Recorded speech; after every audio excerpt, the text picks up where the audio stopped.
Spoštovani gostje, udeleženci nocojšnje okrogle mize, cenjeni spletni obiskovalci našega dogodka, lepo pozdravljeni. V Mariborski knjižnici se proslavljanju 30. obletnice osamosvajanja Slovenije pridružujemo z organizacijo 3 okroglih miz, posvečenih dogodkom od 23. maja pred 30 leti. Prva okrogla miza je posvečena pekarskim dogodkom.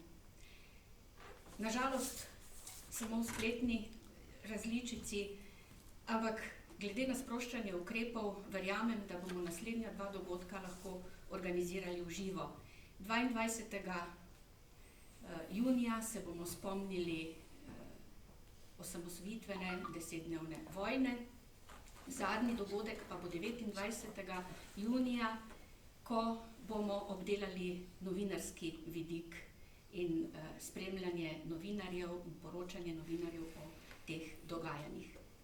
Vse 3 okrogle mize bo vodil izkušeni voditelj, tudi sam zgodovinar in novinar Stane Kocutar, ki ga zdaj prav prijazno vabim, da začne nocojšnjo okroglo mizo. Hvala lepa, gospa Dragica Turjak, direktorica Mariborske knjižnice, za ta uvod v prvo pogovorno dejanje, posvečeno obeleževanju 30. obletnice osamosvojitve Slovenije. Spoštovana gostja, spoštovani gostje, tudi vam še enkrat z moje strani iskren pozdrav in seveda zahvala, ker ste se odzvali povabilu.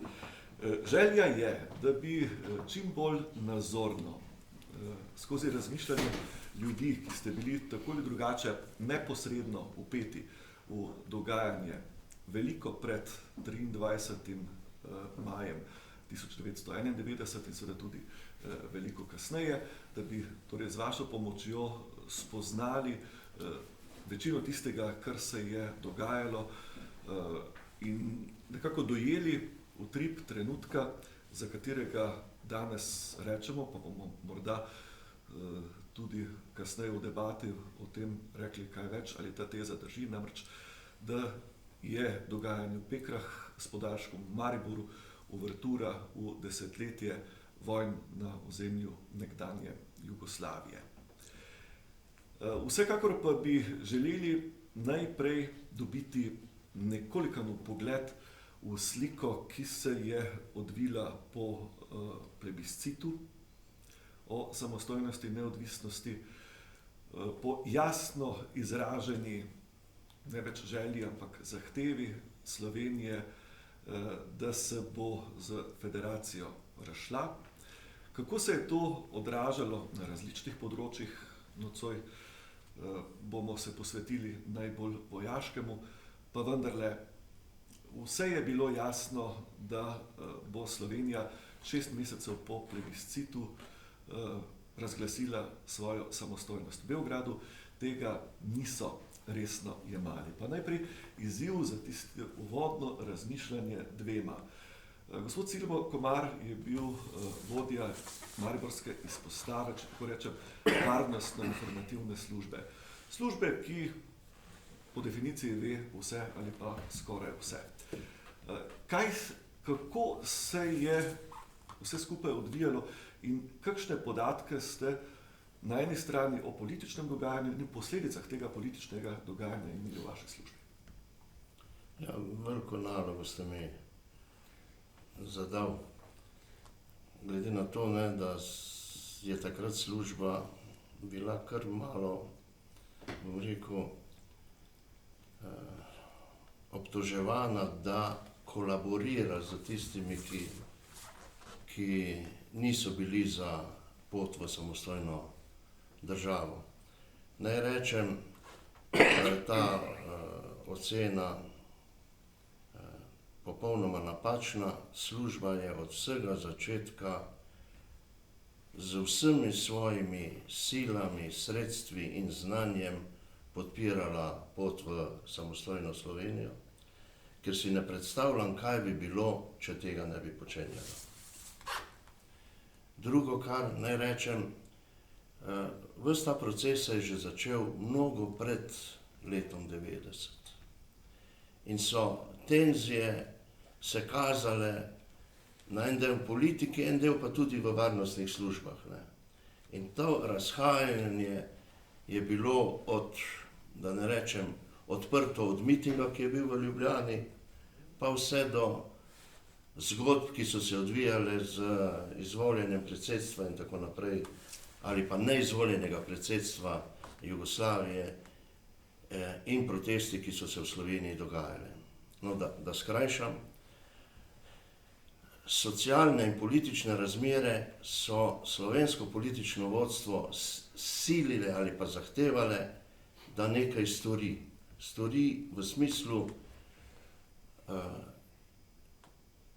demokratizacije družbe, zagotavljanja večje socialne enakosti in pravičnosti in družbene uveljavitve Slovenije kot skupnosti. Ko smo to videli, da v Jugoslaviji ni bilo več mogoče, smo pač sprožili tudi formalne procese, ki so se potem odvijali tako, kot so se odvijali. No in zdaj službo. Služba je z svojimi obveščevalnimi potenciali, za svojo tehniko bila vpeta v to, da preskrbi vse informacije, ki jih je bilo možno dobiti, da bi se sprejemale ustrezne in učinkovite ukrepe v Sloveniji. In zdaj se vrnemo na lokalno raven. Naj rečem, da smo enako ravnali tudi mi. S to srečo, da smo v tem delu Slovenije, to je od Prekmurja do Trojan, vsi funkcionirali tako, da smo se držali svojih ustavnih pooblastil in nalog. Nismo se šli prestiža in zato so stvari funkcionirale. Zaupali smo si in vsak je opravljal svojo nalogo. In tisti, ki so mislili, da bodo socialne stiske Mariborčanov izkoristili za to, da bomo mi rušili slovensko oblast, so se to popolnoma zmotili. Nekaj smo prispevali tudi mi, moram reči, z plasiranjem dezinformacij v vojaške kroge, ki so te stvari pošiljali naprej. Jaz moram reči, da je to pač bila naloga službe in to smo, zdaj lahko rečem, uspešno delali. In nekaj tistih oficirjev, ki smo jih, nekaj jih je pa pokojnih, tudi tisti, ki so pri tem sodelovali, so tako zvesto pisali, da joj, v Beograd. In če ste uspeli prebrati spomine, ki jih je pisal general Krajnc, pa ta, ki je bil šef Kosa v Mariboru, je tudi napisal knjigo, Prosim? Ja, Katalina. Vidite, da so gradili na popolnoma napačnih osnovah. To, kar je pa ključno, nobena politika se ni spreminjala za silo in vojsko. In vedno znova je samo vprašanje časa, kdaj se to spremeni. Hvala lepa. Obrambno področje je bilo eno najbolj občutljivih. Beograd si ga je vedno prisvajal v svoj okvir. Kako pomembna je bila odločitev po eni strani, najprej slovenski naborniki ne bodo šli več na Kosovo, slovenski naborniki bodo ostali samo na območju 5. vojaškega območja, torej ozemlje Slovenije in Hrvaške. In tretja zadeva, slovenski naborniki bodo služili doma. Vprašanje evidenc in vprašanje tovrstnih ukrepov. Gospod Alojz Kovačič, tedaj vodja oddelka za obrambne zadeve pri Mariborski občinski skupščini. Ja, dejstvo je, da smo v upravnih organih za obrambo začeli intenzivno izvajati vse naloge po sprejetem odloku Zveznega izvršnega sveta, da se dokumentacija za vojake in nabornike preda vojaškim teritorialnim organom 10. decembra 1990. In to je pomenilo, da je bila ustanovljena njihova služba v Narodnem domu, takrat v Domu Jugoslovanske ljudske armade v Mariboru. In seveda je bilo potrebno sprejeti določene ukrepe. Mi smo vso naborno in vojaško dokumentacijo umaknili na varnejši kraj in moji sodelavci, sodelavke so od takrat do konca agresije delali vse naloge brez ene mize. Samo v kovinskih zabojnikih, kjer je bila dejansko naborna in vojaška dokumentacija. Rad bi povedal še to, da smo v Mariboru, občina Maribor, bila deležna v sredini februarja zadnjega nadzora izvajanja obrambnih priprav v Sloveniji, kjer je 8 generalov ob drugih strokovnih sodelavcev pregledovalo obrambne načrte in med drugim jih je najbolj zanimalo, šta je ovo narodna zaštita. Šta vi želite s tem? Tako Torej, da, v 45 letih niso uspeli ugotoviti, kaj je narodna zaščita v Sloveniji. Tako da je bilo seveda reorganizacija teritorialne obrambe, kar bojo drugi gostje zanesljivo o tem govorili, je zahtevalo to izredno velike napore. Lahko si predstavljate, da ko smo dobili nalogo, da smo zavlačevali dokumentacijo, prepeljali, pokazali ono drugo, ker smo imeli delne mobilizacije in tako dalje. In moram povedati to, kar je prej bilo lepo predstavljeno glede vzdušja, ko smo izvajali mobilizacije enot jugoslovanske armade, so takrat dejansko razporejeni vojaški obvezniki bili izredno negativno naslovljeni, izredno slabe rezultate smo dosegli. Name osebno, ker sem pač na enem mobilizacijskem zbirališču tudi bil, pa moram reči, da sem se hitrimi koraki umaknil, ker bi me verjetno tudi fizično obdelali. Takšno vzdušje je bilo v tistem obdobju. Sicer pa moram reči, da smo vsi zaposleni v upravnih organih za obrambo imeli takrat izredno veliko obveznosti in da smo tudi, kar se mi zdi, da se v slovenskem prostoru premalo upošteva, da smo dejansko delali spremenjene ukrepe za neposredno vojno varnost. Vse skupaj in vse to je doprineslo k temu, da so vse naloge, ki so bile pričakovane, ki so jih zahtevali, dejansko pogoji, da so bili izvedeni tako, kot je bilo to potrebno. Tako da zahvala vsem, ki so to tudi razumeli. Hvala lepa. Delovanje milice. Prav pred mesecem dni je minilo 40 let, odkar so bili slovenski miličniki napoteni na Kosovo, tam so izbruhnili nemiri. Pomeni, da ste se z nekimi drugačnimi razmerami srečali vsaj že 10 let prej, če seveda pomislimo kasneje še na akcijo Sever preprečitve mitinga resnice.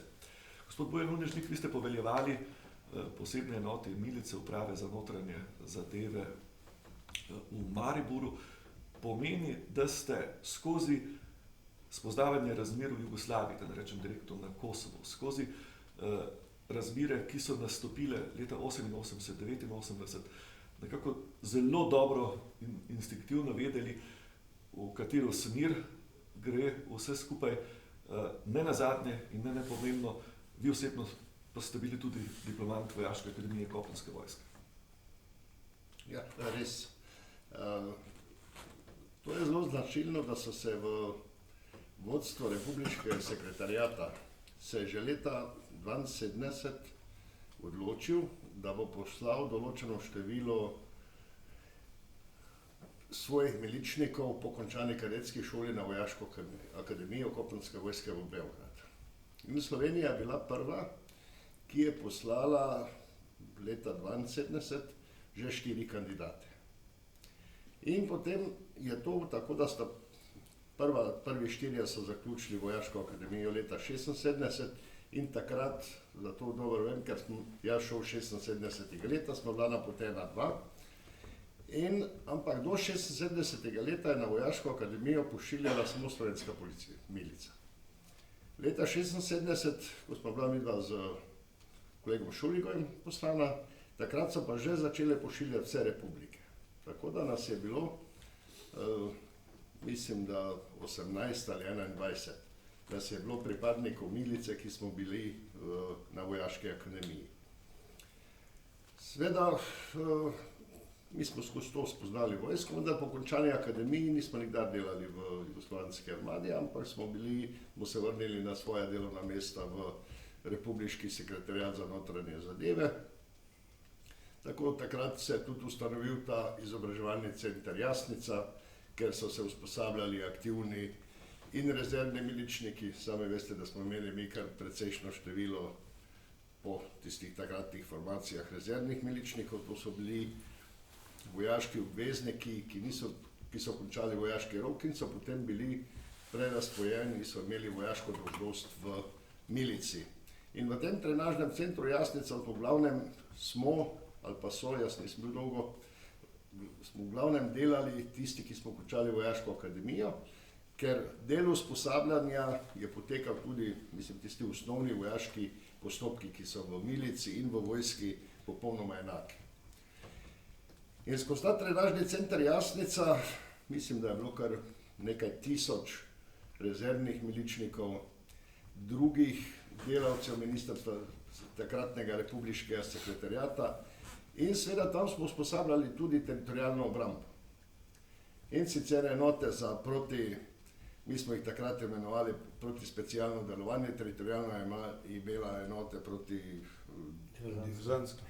diverzantske enote in smo določene postopke usposabljali tudi njih. Tako da je bilo, mislim, smo usposobili in spostavili neki, bi rekel, prijateljski odnos, tako da recimo na območju Maribora sem jaz poznal, ali pa pripadniki teritorialne obrambe, smo se poznali, kot da smo sodelavci. Zanimivo, recimo Gorazd je takrat prišel izvoj,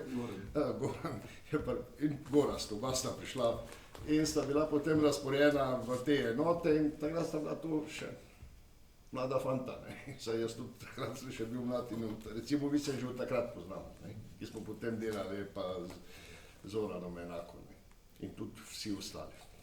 Glede samega Kosova, problemi so se začeli že 1981. leta, to je sedaj 40 let in ravno zadnjič sem poveljniku brigade v Mariboru povedal, da trenutno je pa moj sin na Kosovu, ampak pred 40 leti sem bil pa jaz. Ko se to ponavlja in seveda takrat, če bi šli še malo nazaj, to gospod Komar tudi ve, ko je bil ustanovljen ta zvezni bataljon. Že takrat so nastopili zvezni bataljon milice. So nastopili problemi, ker so hoteli imeti tudi slovenski kader. In oni sem takrat obljubljali, kdor hoče prostovoljno iti, bodo tam pač v zvezni enoti, zvezni specialci, dobre plače, ampak dva sta se z naše uprave za notranje zadeve takrat odločila, da gresta dol, ampak tam so živeli v tistih, če bi rekel, vojašnici noter, seveda pogoji popolnoma drugi, sta se zelo hitro vrnila nazaj.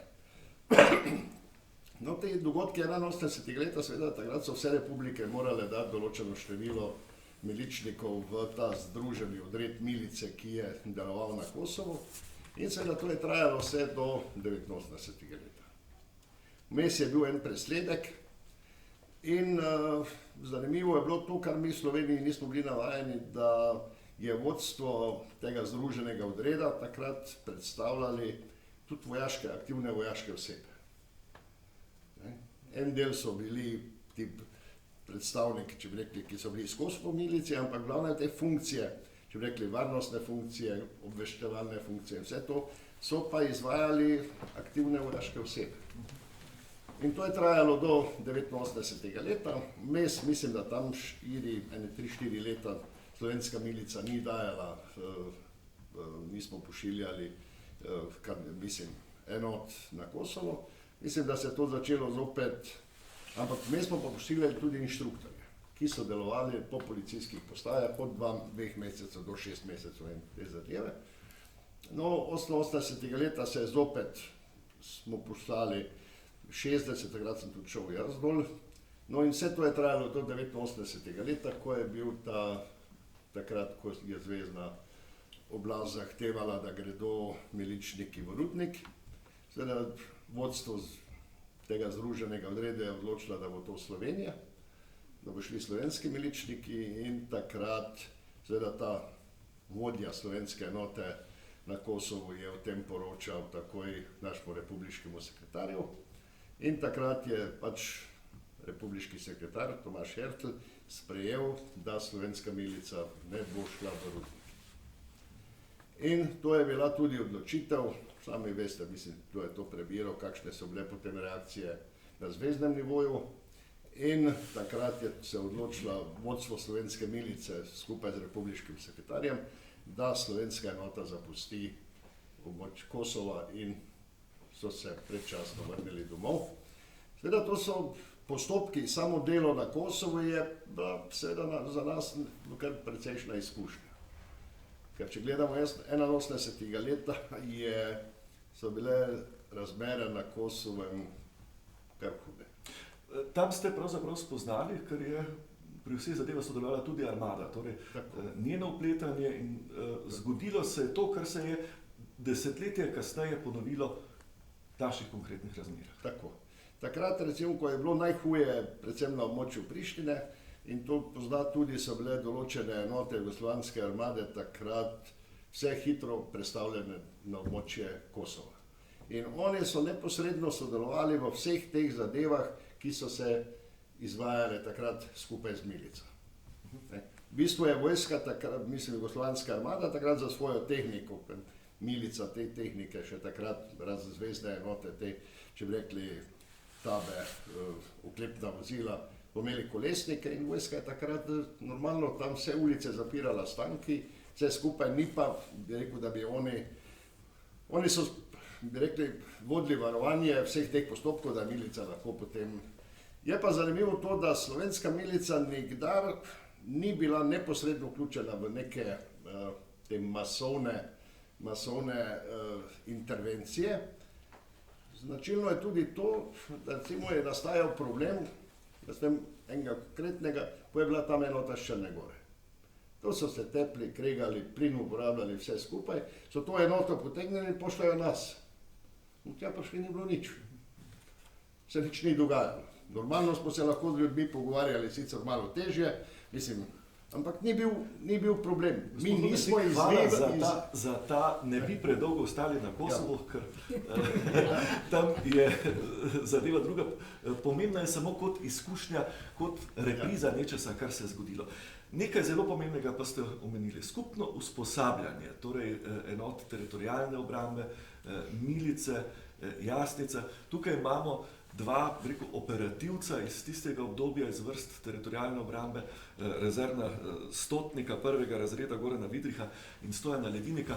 Goran in Stojan, kako je bilo pravzaprav z vašim angažmajem? Kar nekaj časa pred vzpostavitvijo učnega centra v Pekrah, ki ste ga kasneje varovali, ste bili v posebnih razmerah pod orožjem v akciji, če rečem. Kdo bo začel? No, tako, ker sem jaz bil predhodnik, to se pravi, on je od mene prevzel to četo za PSD, tako kot je rekel Bojan, kasneje četa za PDD, tudi jaz sem bil na Jasnici v družbi vseh teh izkušenih ljudi, ki so nam dajali zelo dragocena znanja. Tako da smo 80. leta, ko je Tito bil v bolnišnici v Ljubljani, smo mi bili vsi zunaj, to se pravi, vsi smo bili mobilizirani. Ste že bili polnoletni takrat? A seveda.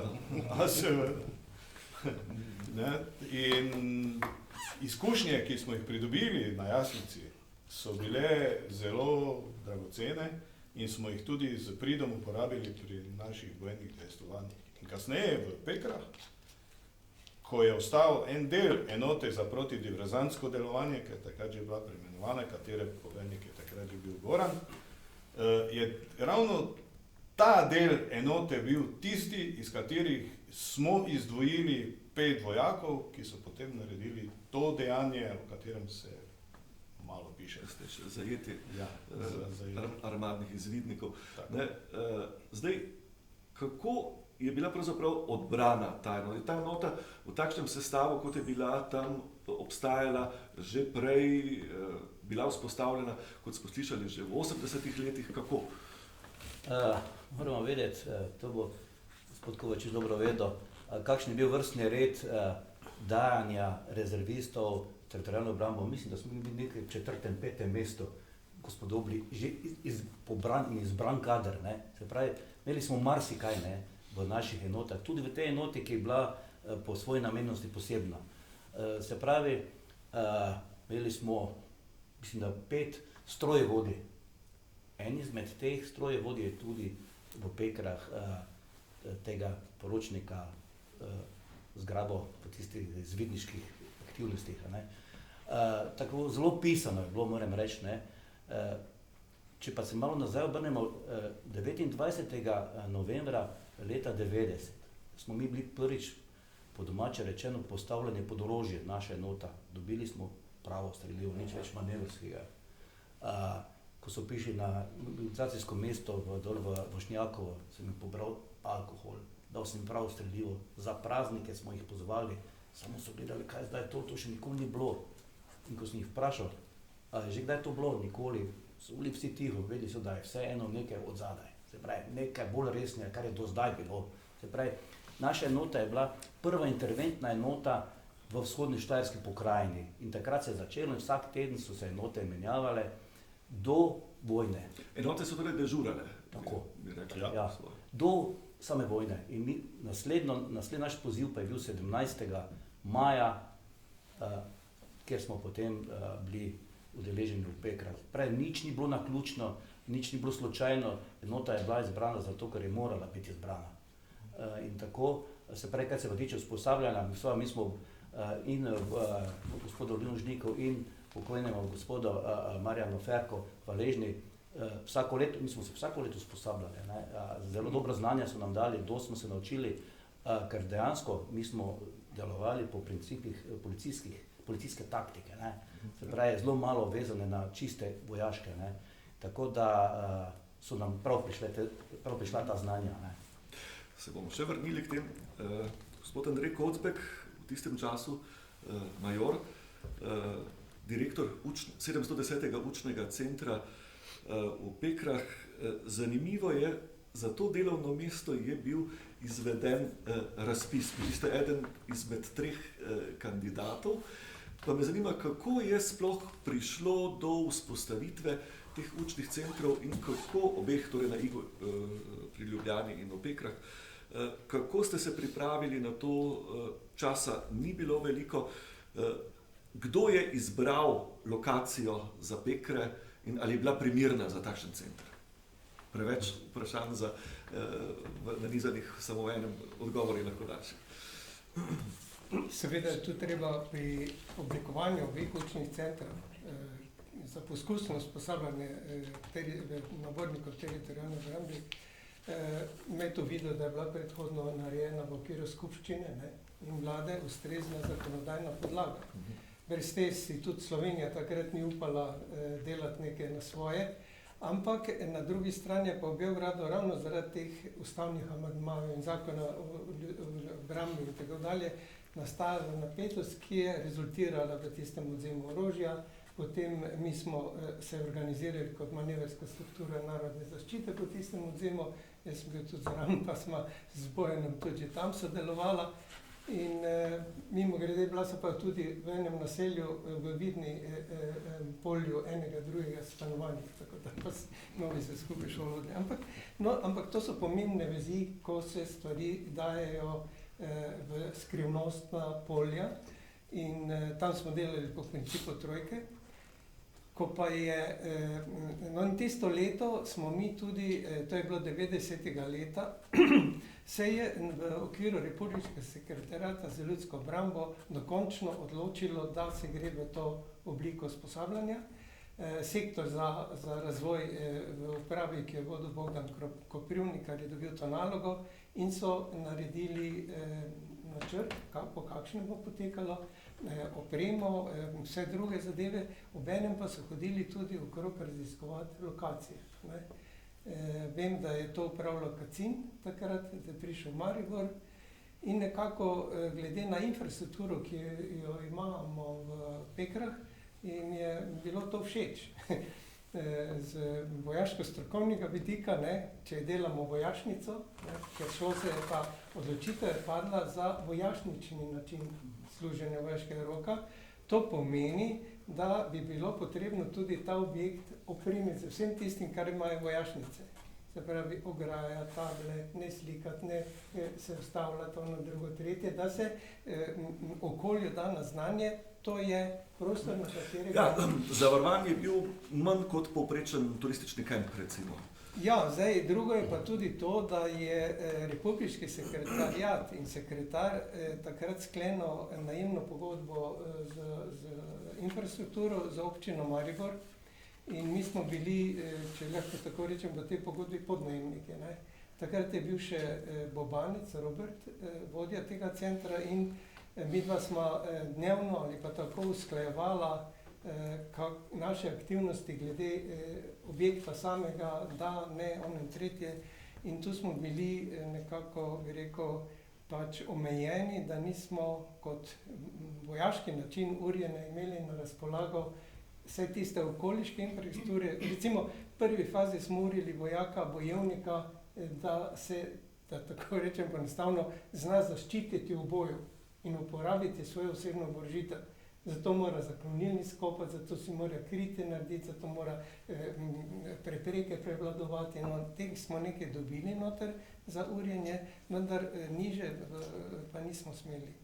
Hodili smo v 3 ribnikom streljati skozi Maribor, kar je bilo zelo zanimivo, s kamioni, za katere verjetno veste, da so bili pravi odzeti njim iz tama. In smo jih vozili, so jih pa naši fantje, naši šoferje. In smo skozi Maribor šli in ko so ljudje nas prvič videli, so nam mahali in nam dajali spodbudo. To je tudi pozitivno vplivalo na nas. Zdaj smo že šli malce naprej, torej 15.5.91, 120 nabornikov pride v vaš učni center. Vi ste direktor, vodja tega centra. Zavarovanje je na strani teritorialne obrambe, tudi milice. Kakšne so bile relacije med vami? Ste se vi osebno poznali, ste vedeli drug za drugega ali pa sta bili ti garnituri ločeni? Glede linij poveljevanja, jaz sem bil neposredno podrejen generalu Slaparju, prav tako moj kolega iz IGA, kajti glede na rizičnost projekta so želeli imeti ta 2 centra neposredno pod svojim očesom, da tako rečem. Skupaj s poveljniki pokrajin, takrat je bil Milošević, sva hodila na iste kolegije v Ljubljano in sva bila s poveljnikom, bi rekel, v nenehnem odnosu, kako stvari poteka in kaj je potrebno urediti. Poveljnik Milošević je skrbel za širše, se pravi v prostoru varovanje centra in je ukazoval preko poveljnikov tem enotam, ki so bile na različnih lokacijah, ne v neposredni bližini, na določeni razdalji in so dežurali. Nekaj so jih pa krožili v centru samem enot teritorialne obrambe, iz Ptuja, iz Bistrice, kaj zvemo odkrog. No in, ampak zanimivo je, da po razpisu, ko je bilo izbrano moštvo, smo mi šli 1. aprila v RCU Poljče, to je Republiški center za obrambno usposabljanje Poljče, pod krinko skrivnosti. Namreč nismo smeli povedati nobenemu, kam gremo, in tam smo prvič doživeli, da so nas krojači seznanili, s kakšno uniformo nas bo opremili, ko bomo tam usposabljanje končali. In tam so imeli tudi mi predavatelje iz policijskih vrst. Bojan Potočnik je bil, pa še par, ki so iz Tacna prišli nam predavati nekatere zadeve, ki jih mi še nismo osvojili. Tako da, ko smo se mi vrnili, smo 15. maja šele, z 1. maja smo bili v Pekrah in smo morali izvršiti neposredno pripravo. Težava je bila ta, da je prihajala oprema iz minute v minuto. Mi do zadnjega nismo vedeli, če bomo lahko vojakom ponudili tisto, kar smo imeli na seznamu.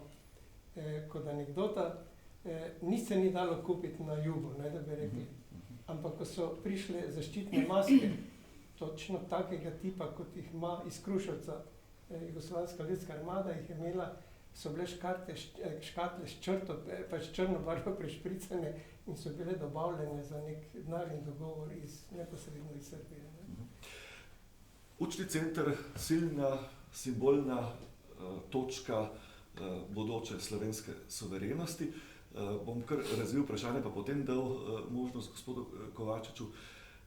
Zasnova varovanja te dragocenosti po eni strani varnostne informativne službe, po eni strani teritorialne obrambe, po tretji strani milice. Sedaj pa nakratko, gospod Kovačič, ste mi malo ker se bo, da so lahko prišli naborniki, fantje na služenje vaških roka v slovenskem jeziku, je bilo treba dom dograditi.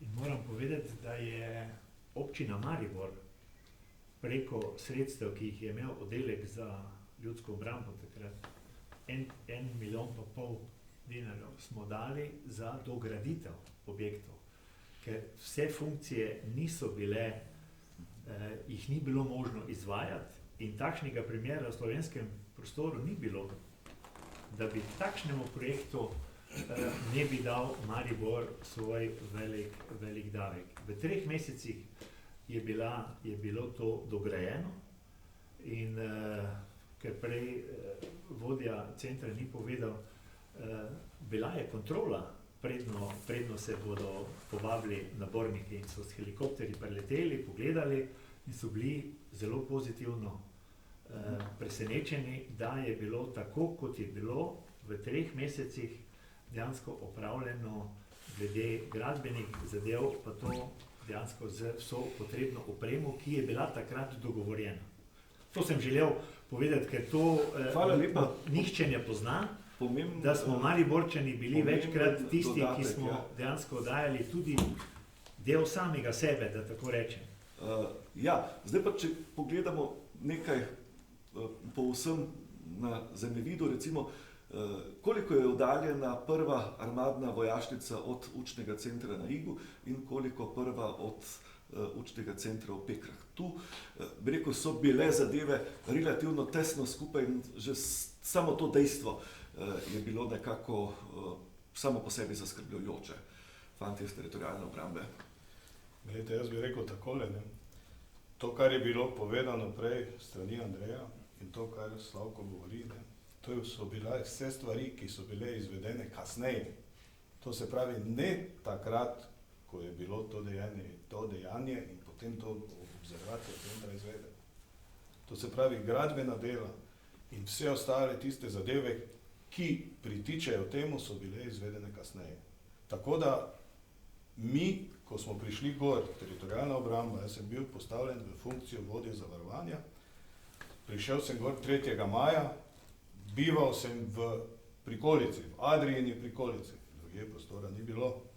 Vojaki so bivali iznad tega proslavnega sedanjega auditorija od zgore na tisti travi. Veste, kako so bili izpostavljeni. Deževni dnevi so bili. Mislite, vaši vojaki na varovanju? Tisti, ki so bili na varovanju. In ti vojaki so bili iz različnih struktur. Mi smo imeli zunanji krog zavarovanja, to se pravi protizračno zavarovanje, protizračne topove, eden izmed njih je bil tudi na Kordeku. Ostali so pa bili noter.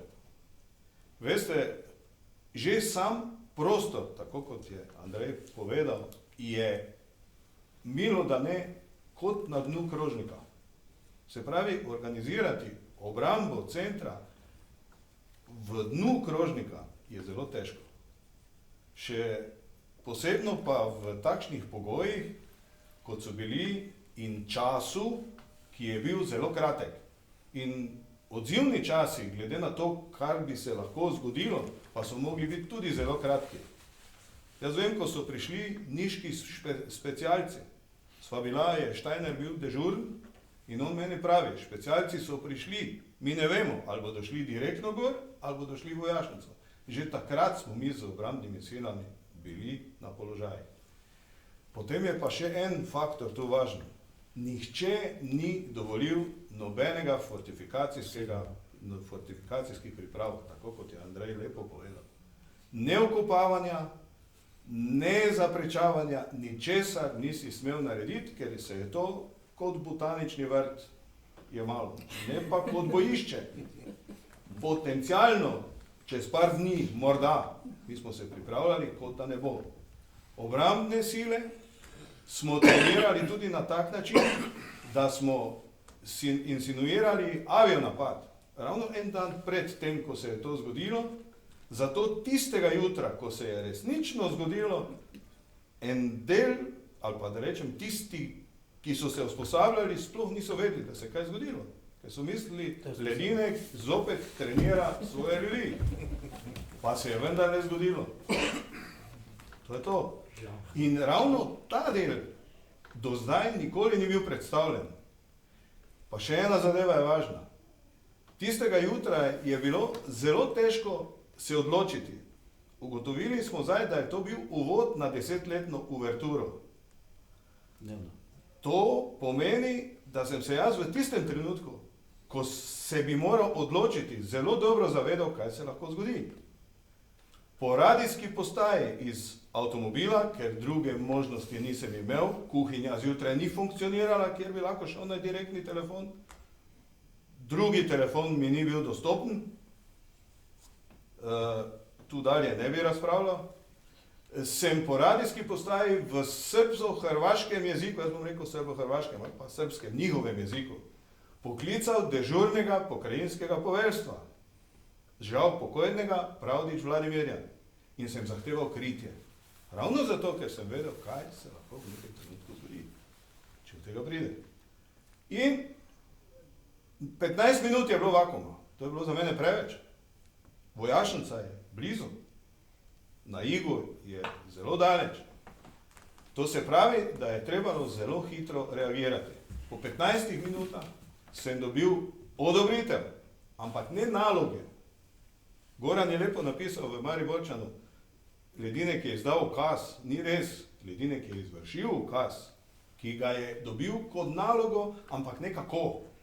Pa sem jo izvedel po načelih proti diverzantskega bojevanja, katere smo se skupaj učili, in v roku 10 minut sem imel rezultat.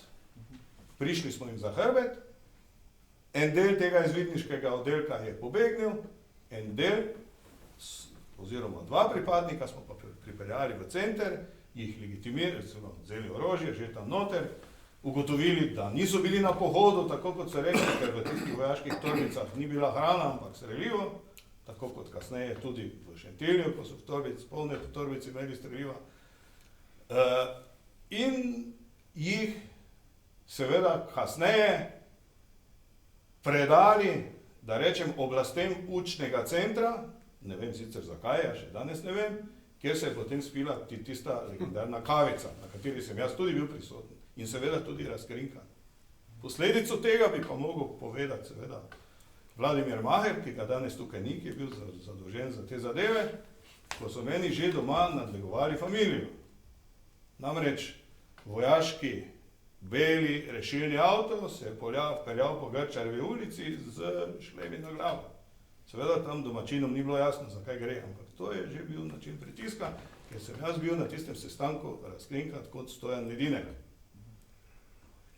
Od koga sem pa dobil obvestilo, to je pa tisto sodelovanje, ki je napisano, sodelovanje z temi takrat še mladoletnimi nadobudneži, to so pa bili nadobudneži, mi smo bili polnoletni že kar nekaj časa, oni pa niso bili.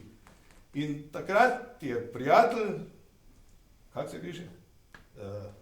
Šef njihov, Šiško, prišel, jaz sem ga takrat prvič videl, iz gozda, kot naključni nabiralec gob se je predstavljal in moj primek poznal. In mi povedal, da imam v gozdu armado. in to je pa priključek od zadaj tistemu, kar sem prej razpovedal. Kasneje pridrvijo pred zapornico učnega centra oklepniki, zahtevajo izročitev nabornikov, zahtevajo izročitev dokumentacije, prečno se pogajanja. Ja, poleg tega še njega, ne? In Pulka, kot organ varnosti. No še to, če Andrej dogovoriš, bi povedal, ne.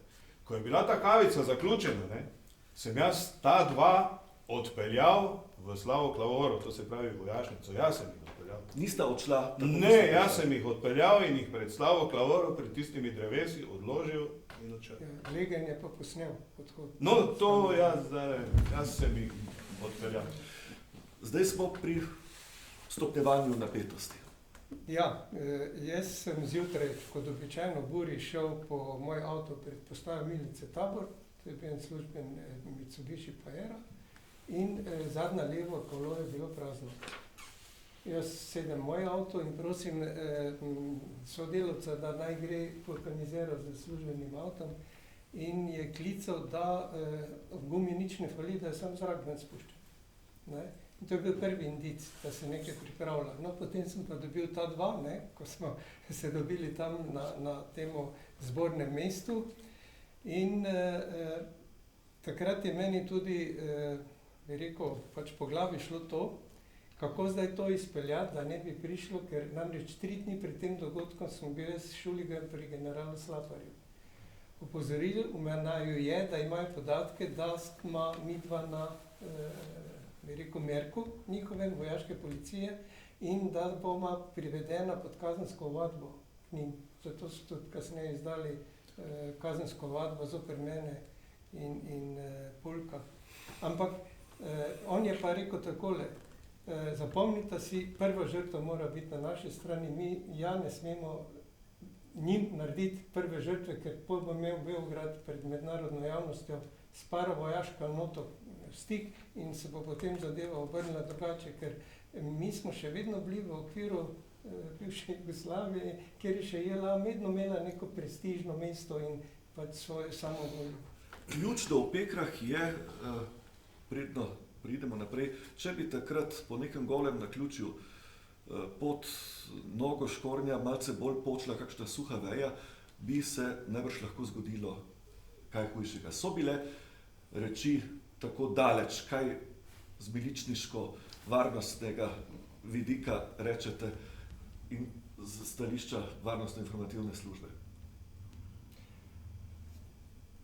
V tistem trenutku, če bi bilo kdo napravil posebno napako, ne, pomeni, da bi nekdo, recimo to Goran povedal, to so bili trenutki napetosti, zdaj še ne govorimo o tistem, kar je bilo kasneje, ampak čez celotno to obdobje 2-3 dni je to trajalo. Vojska je v bistvu želela konflikt.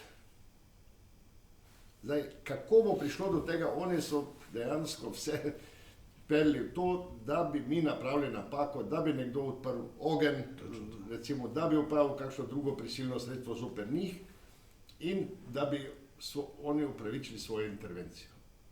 Če bi takrat bilo kdo ali pripadnik teritorialne obrambe, ki so bili v neposrednem varovanju objekta ali njegovi, ki so bili na Kordeku in tam v tistem vinogradu, da bi se strel sprožil. Ali takrat, ko so šli dol, ko so se umikali Katalina, ko je odšel, recimo, ko smo mi vmes bili, ko so oni rekli, da bojo uporabili orožje, če se ljudje ne bodo umaknili. Oni so pripravili orožje, mi smo ga tudi, ne. In če bi takrat kdo sprožil, to bi bilo, ne vem, katastrofa. Oni bi lahko uporabili, ali pa mi, mislim, zdaj, kako god bi bilo, bi uporabili najhujše prisilno sredstvo, potem bi pa... Vidite, točno, ja. Ja, treba je vedeti, ne, da je bila to igra živcev v vseh ozirih.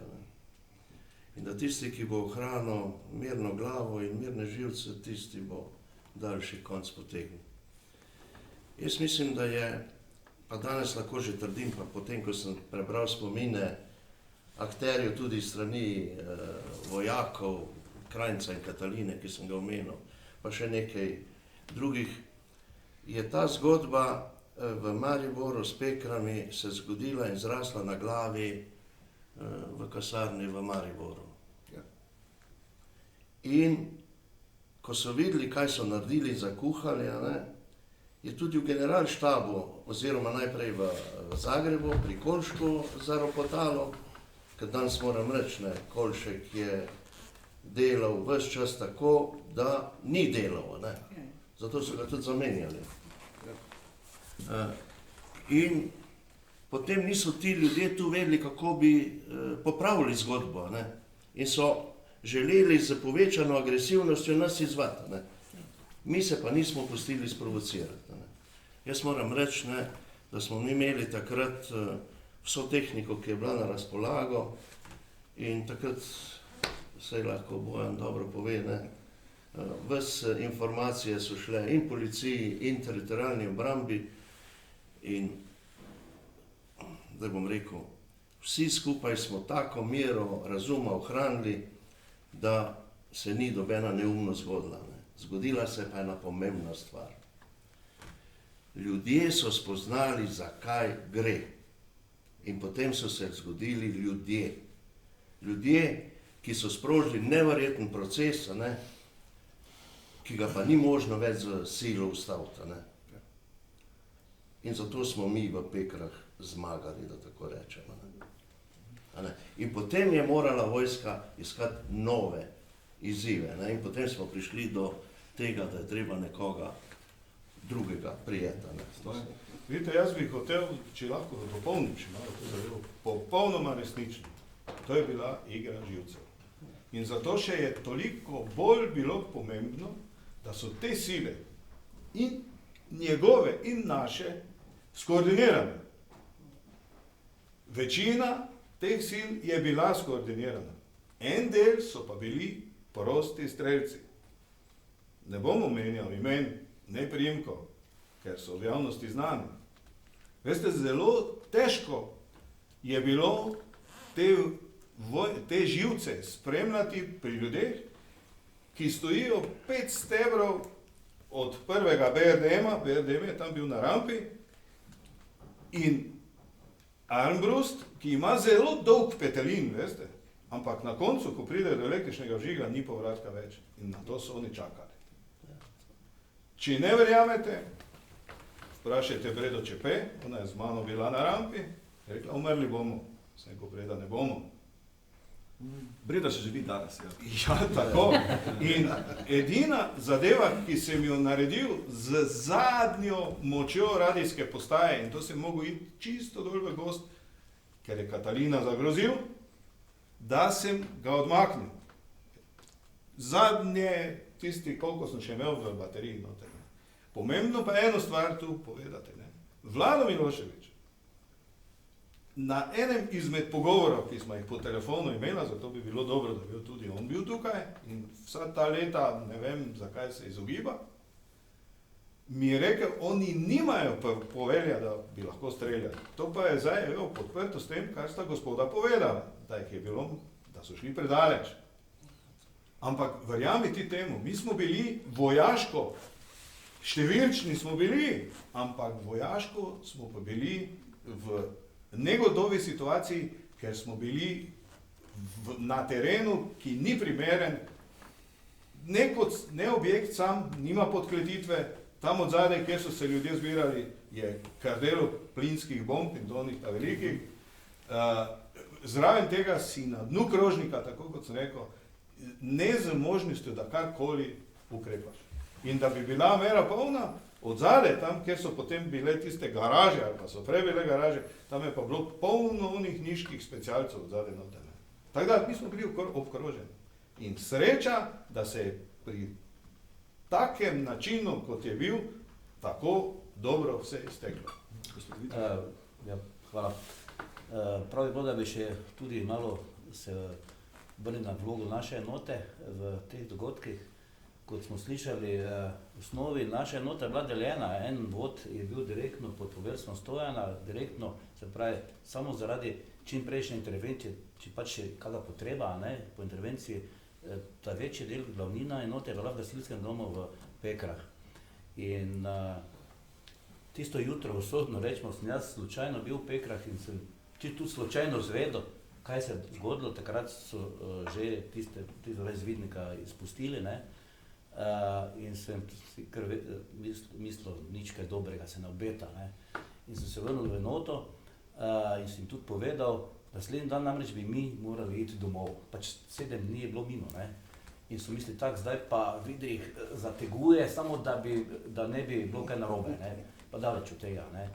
In dobili smo povelje strani našega poveljstva v Mariboru in smo popolnili vso orožje za strelivom, se pripravili za intervencijo, ampak vmes že pride nek občan, reče, v Pekrah je vojska, brez ukaza, brez vsega, sem rekel, vozila gremo.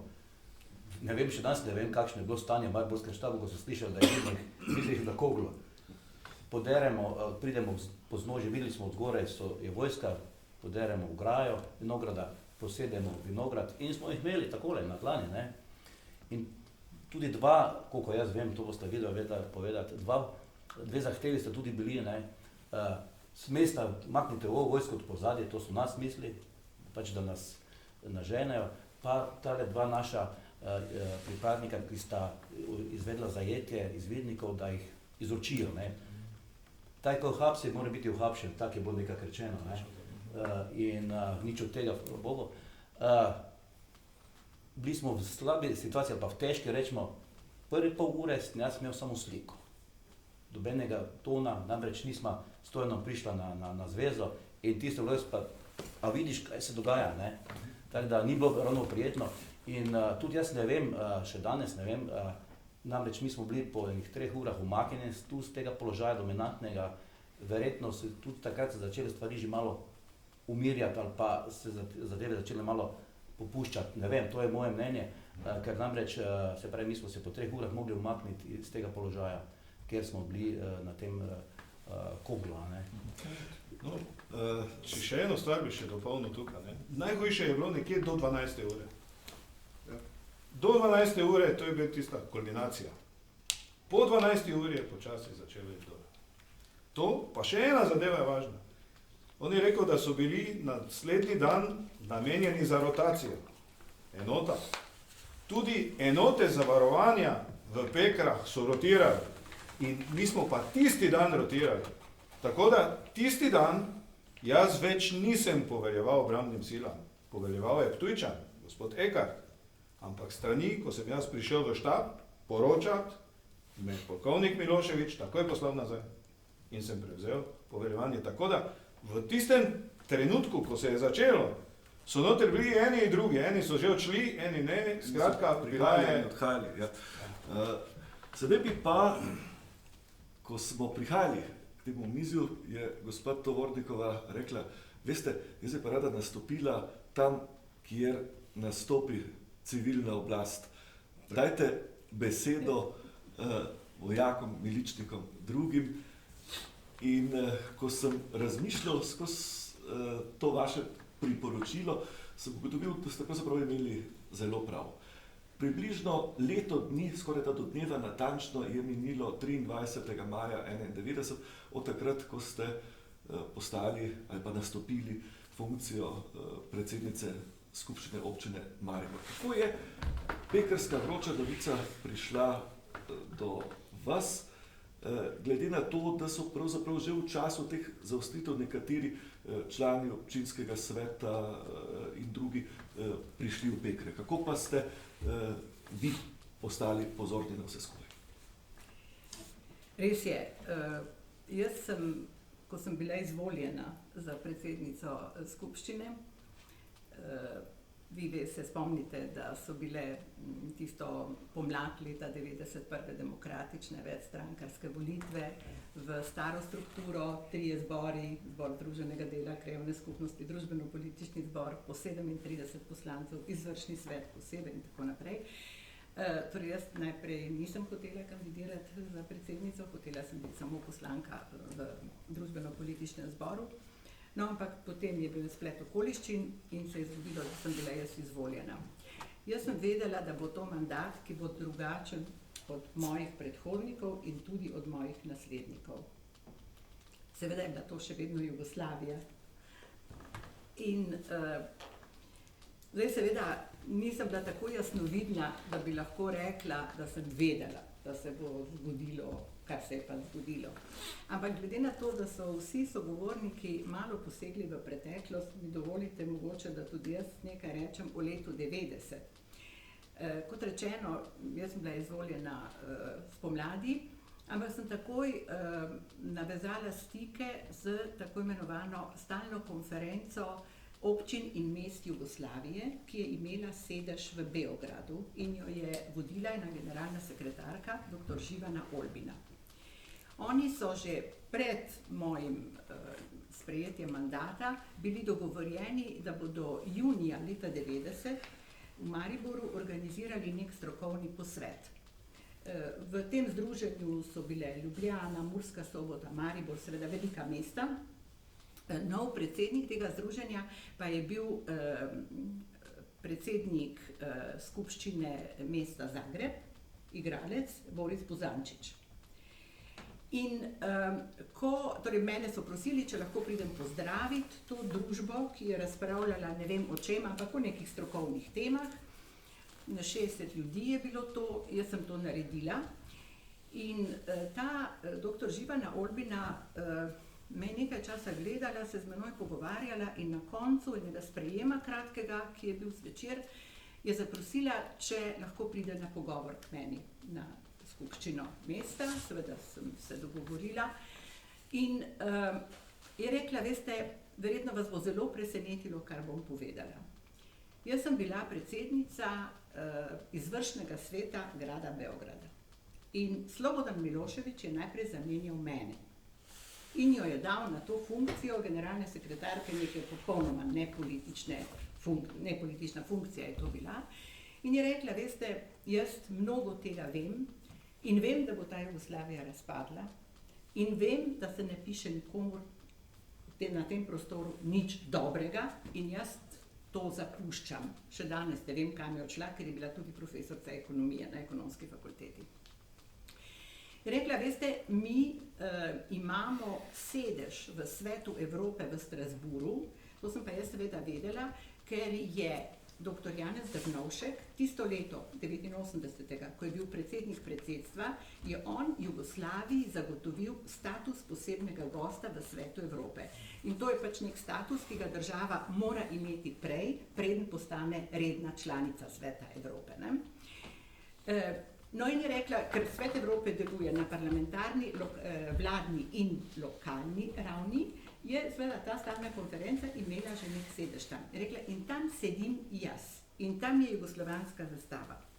In jaz bi rada, predno odidem, na to mesto postavila vas, vi pa boste naprej delali tako, kot se vam bo zdelo najbolj prav. Ali ste za to? Seveda, sem rekla, smo za to. To je bilo junija. Septembra je bila prva taka velika konferenca, Kongres lokalnih in regionalnih skupnosti se je to imenovalo, in ona je zorganizirala, da ona na to sejo ni šla, pač pa je prijavila mene, 2 kolega iz Beograda, iz svoje službe in Borisa Buzančiča kot predsednika. Njemu se je sicer to, tako bom rekla, mu je bila ta funkcija malo odveč, ampak se mu je zdelo kar v redu, da gre v Strasbourg, ne? No in ker so bile takrat letalske povezave zelo slabe, ta 2 Beograjčana sta pa prišla z osebnim avtomobilom, sta mene v Mariboru pobrala in smo mi vsi 3 lepo šli v Strasbourg, medtem ko je Boris Buzančič se seveda peljal sam z avtomobilom. No, tam se je zgodilo točno to, kar je Živana Olbina rekla, da se bo, s tem, da sem jaz morala še potrkati na nekaj vrat in pojasniti neke stvari, zakaj bom zdaj to jaz in ona. So vsi rekli, mi že to vemo, predvsem so bili to italijanski direktori in sem imela nekaj prednosti pri tem, ker pač govorim italijansko. Kakorkoli že, prišla sem tudi do generalne sekretarke Catherine Lalimière, ki je bila velika prijateljica dr. Janeza Drnovška in so se vsi strinjali s tem, da se ta zamenjava izvede. Torej, ko sta ta 2 Srba videla, kaj se dogaja, sta meni rekla izdajalka, vstala in odšla. In se odpeljala v Beograd, jaz pa sem ostala s kovčkom v Strasbourgu, brez prevoza. Na kar je džentelmen, gospod Bozančič, rekel, mala ne brini, mi ćemo tebe vratiti v Maribor, ne. Samo malo čekaj. In jaz sem čakala cel dan in zvečer ob 9 se mi odpravimo iz Strasbourga, nisem razumela, zakaj tako pozno. Malo pred Münchnom je rekel, mi bomo, veš, v Münchnu bomo prespali, ne te nič ne skrbi, to bo vse v redu. Nakar, da skrajšam zgodbo, smo pozvonili pri nekih nunah, mene so spravili v eno to nunsko celico, da tam prespim, ampak seveda sem jaz malo poslušala, kaj se dogaja in torej od polnoči, ko smo tja prišli, pa do 4 zjutraj je zvonec zvonil neprestano in moški čevlji so hodili po stopnicah, na kar sem ugotovila, da je sosednje okno odprto in da lahko tudi jaz malo poslušam in so bila samo poročila.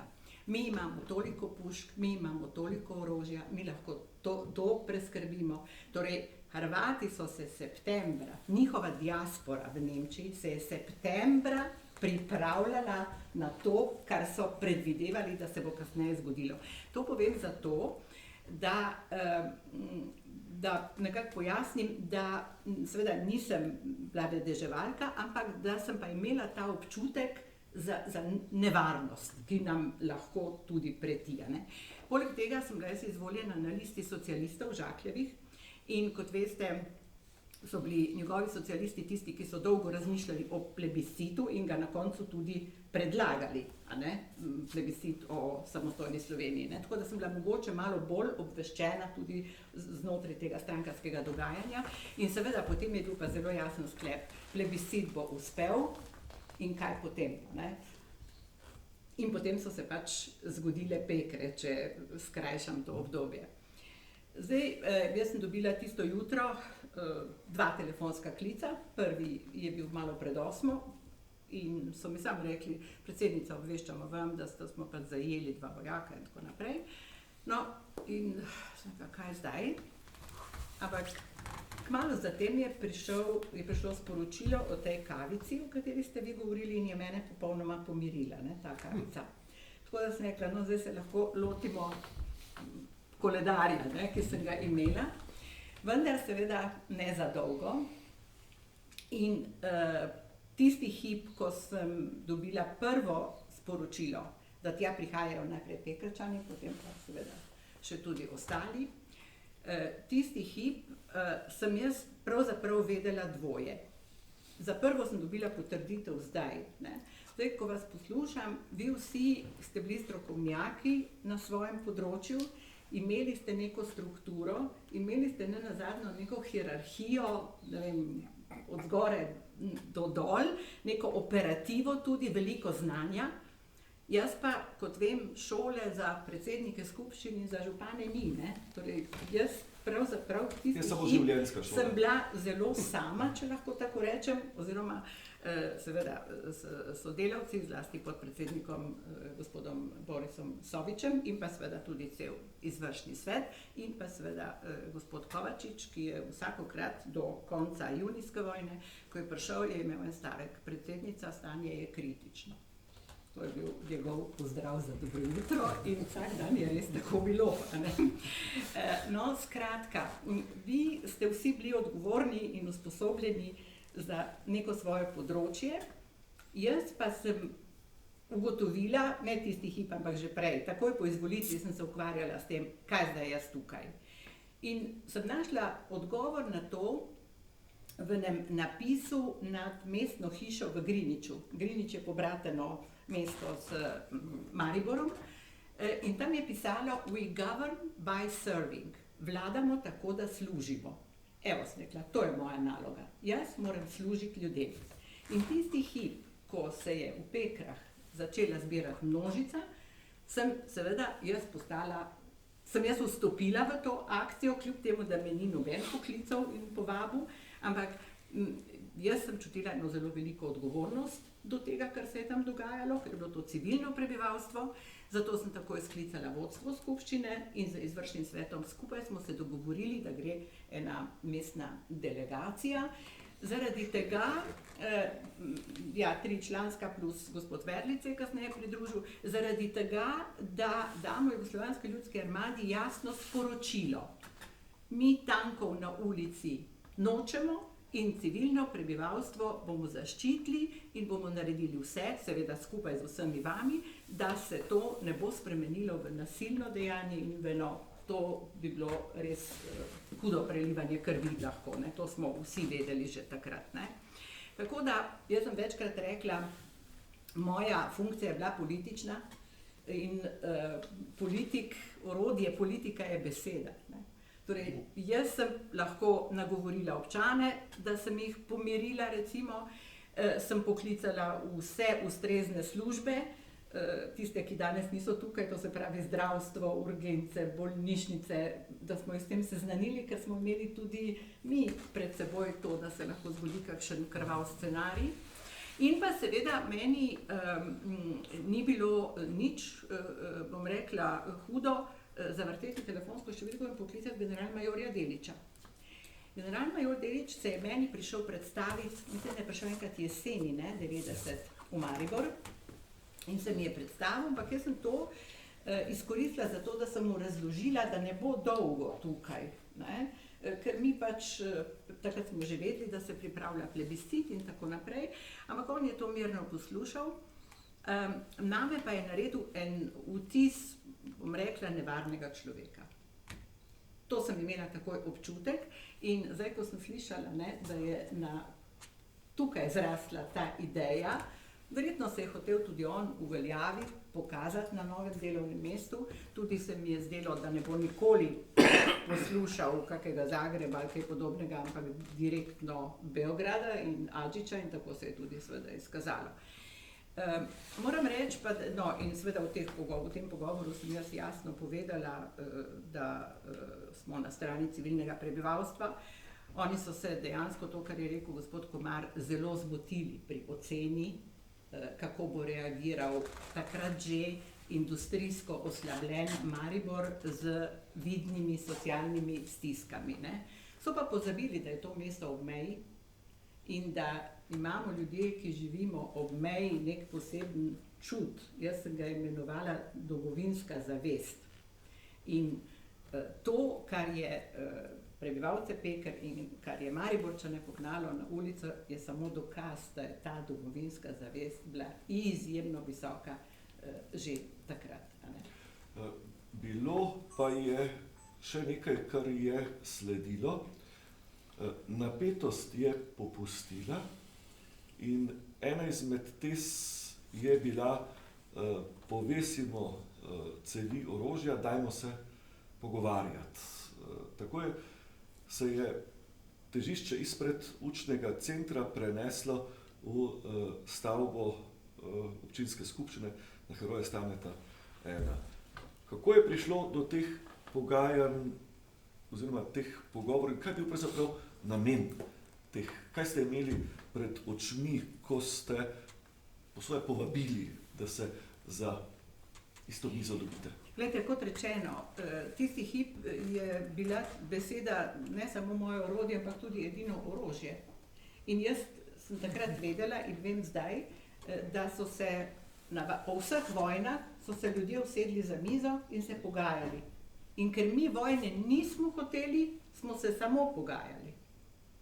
Jaz sem takrat zelo, bom rekla, enostavno, logično razmišljala o tem, seveda brez znanja, ki ga imate vi. Jaz sem vedela, da vsakdo opravlja svojo nalogo, jaz nisem bila del ničesar od tega.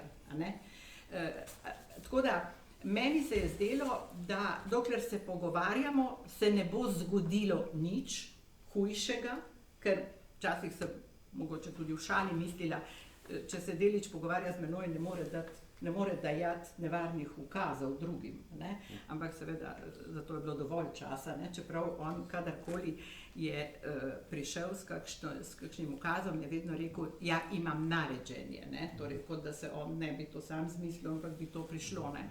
Jaz sem mu seveda govorila, gledajte, jaz ne vem, kdo vam daje te ukaze, ampak poglejte skozi okno, poglejte, kaj se dogaja, razumite, da ne morete uspeti, da lahko samo s krvjo mogoče naredite nek masakr in tako naprej. Tako da, jaz sem z njim velikokrat govorila po telefonu tistega dne Potem je pa zvečer prišel republiški poslanec Rovina in je rekel, da bi me peljal na pogovore k Deliću v kasarno. Jaz sem na te pogovore seveda šla, zato ker se mi je vedno zdelo, da moram biti za pogovore odprta. No, in tam je Delić potem predlagal, da jim damo nekaj časa in da se pogovori nadaljujejo v domu JLA takratnem. Jaz seveda na to nisem pristala, sem rekla, ni govora, jaz ne bom hodila na pogovore v noben vojaški objekt, dom JLA je to takrat bil. Pogovori so lahko samo na sedežu skupščine mesta. Zdaj, drugi boste verjetno, gospod Komar, bolje vedeli, kako je kako so republiški organi prišli k temu.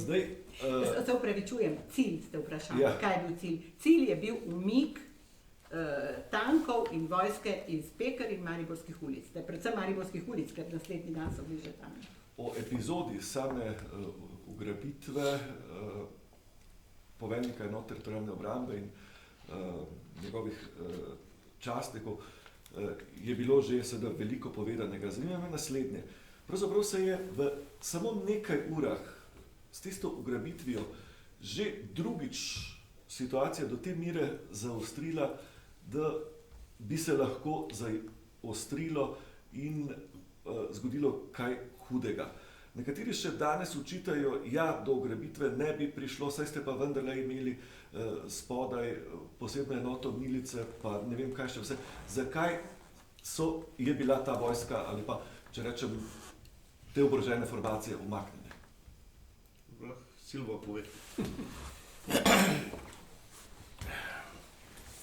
To, kar je gospa Tovornikova govorila, samo potrjuje tisto mojo prvotno trditev, da so poskušali zlorabiti socialno stisko, ki je bila v Mariboru, in ker se prvi solo poizkus ni posrečil, so želeli na drug način.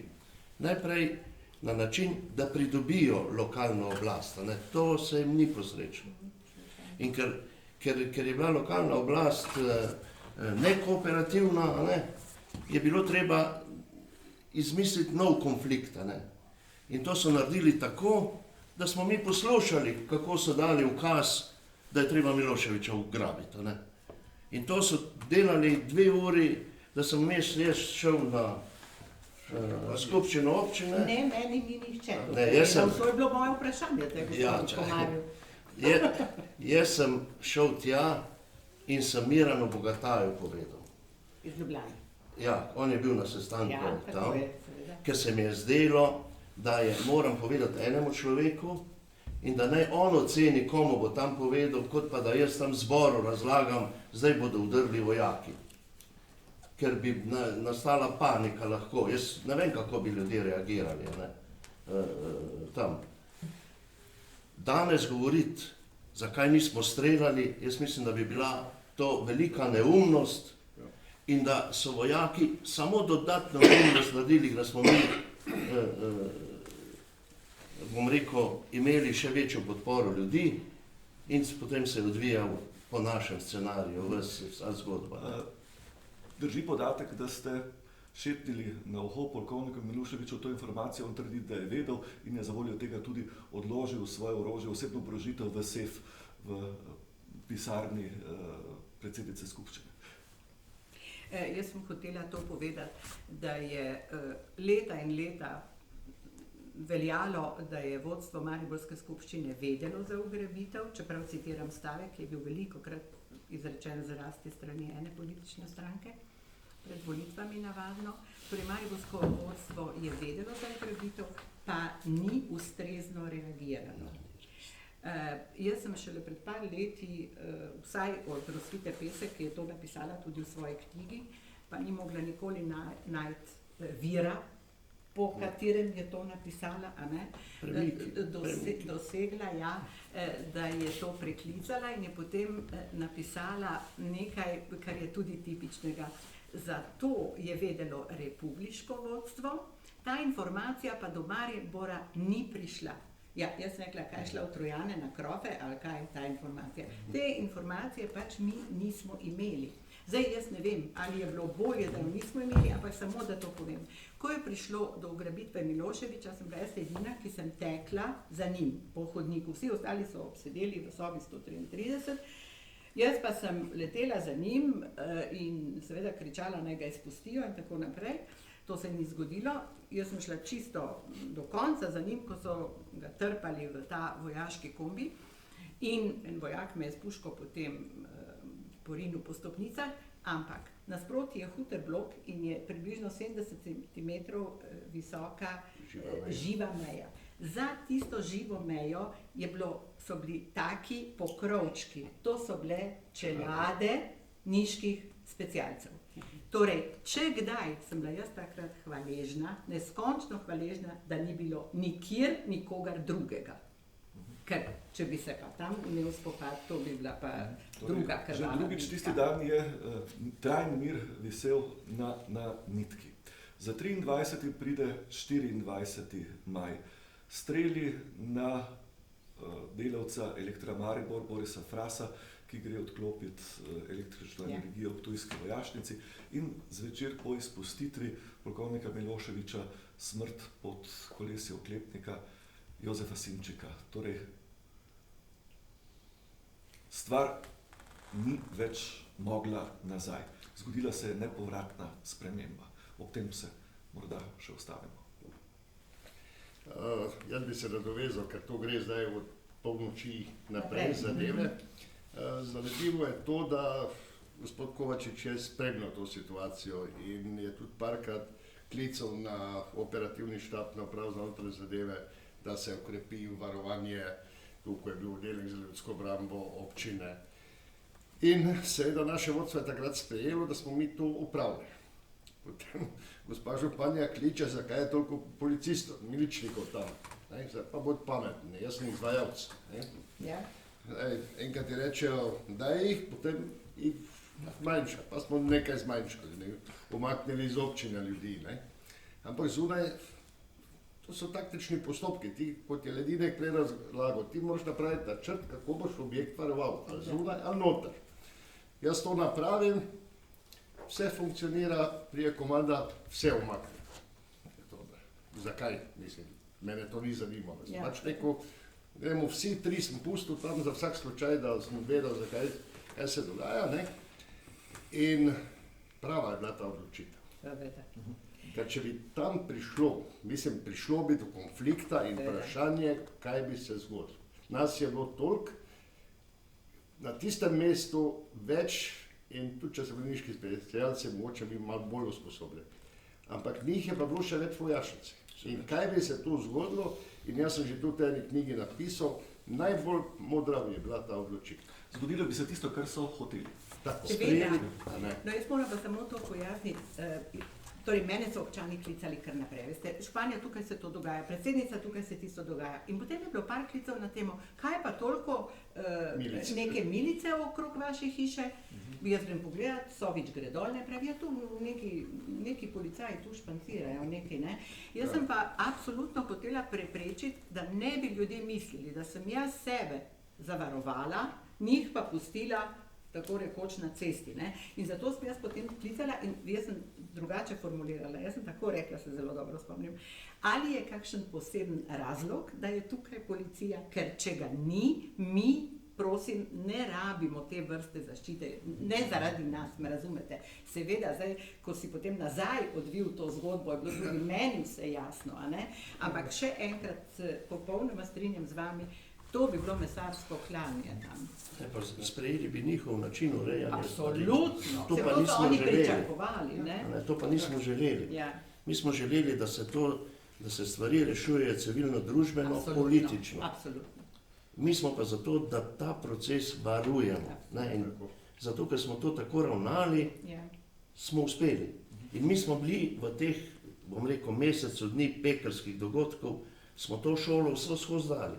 Ko so se stvari začeli, smo mi funkcionirali, drugi so se pa šele na to privajali. Prvi strel je torej bil sprožen strani Jugoslovanske ljudske armade na Ptuju. Žrtev ranjenec je bil električar Boris Fras.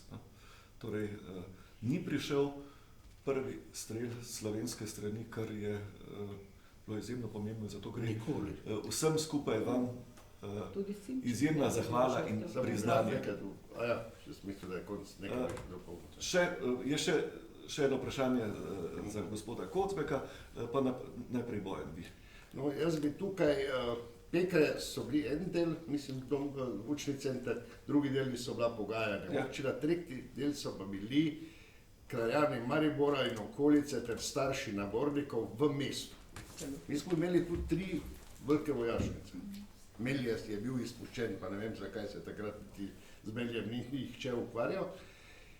In tukaj so se začeli zbirati. In kakšna je bila naloga milice takrat? Preprečiti konflikt med civilisti in jugoslovansko armado. To je bila edina naloga, ki smo jo mi dobili, da to dosežemo. Ampak kaj se je tu dogajalo? Zanimivo je bilo, da je tudi vojska se dobro pripravila na to zadevo. Med temi, ki so prišli mirno tja protestirati za tega, mislim, za ukrepe vojske, mi smo le poznali ljudi in tudi mi smo dobili informacije, mislim, prek njih, kdo so vse ljudje v teh množicah.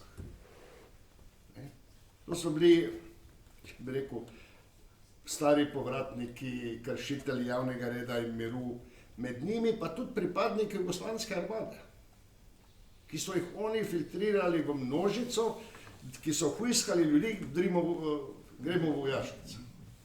Tako da to ni bilo tako, so se pa zbrala skupina ljudi pa vpila. Kot tudi na nekaterih današnjih demonstracijah. In nam je to takrat uspelo. Razen ta nesreča, ki se je pač zgodila, ki je pač tako bilo. Ampak, če dovolite, prej sem to omenila, zdaj sem jaz sodelovala na več teh pogovorih in razgovorih in tako naprej in vedno se nekako na koncu izlušči pogajanja na mariborski občini niso uspela. Jaz ne bi rekla, pogajanja na mariborski občini niso potekala brez zapletov, a ne? In brez pač te ugrabitve, kar je zagotovo grozno, ampak uspeli pa smo umakniti vsi skupaj s civilnim prebivalstvom, novinarjev nismo nič omenili, pa se mi zdi, da je prav, da jih seveda omenimo, ne samo Bredo Čepe, ampak ostale radijske novinarje, fotografe in tako naprej, no, ampak jaz bi se jim rada javno zahvalila za vse njihovo opravljeno delo. Skratka, JLA se je umaknila v vojašnice, sicer samo za mesec dni, a ne, potem junija je seveda eskaliralo, ampak jaz sem še danes prepričana, da kaj drugega nam pravzaprav ni preostalo, razen pogajanj in seveda nekaj malega sreče, ne, to moramo tudi reči, to je pa zmeraj. Recimo tudi sam dogodek na Ptuju, ne, tu so se zadeve, ugrabljen je bil Milošević, zadeve so se, zjutraj so se začeli ljudje zbirati, že po 7-8 uri stalno več ljudi, ne. Takrat je pač republiška oblast sprejela odločitev izklopiti elektriko v vojašnici. Medtem je bila tudi Ptujska.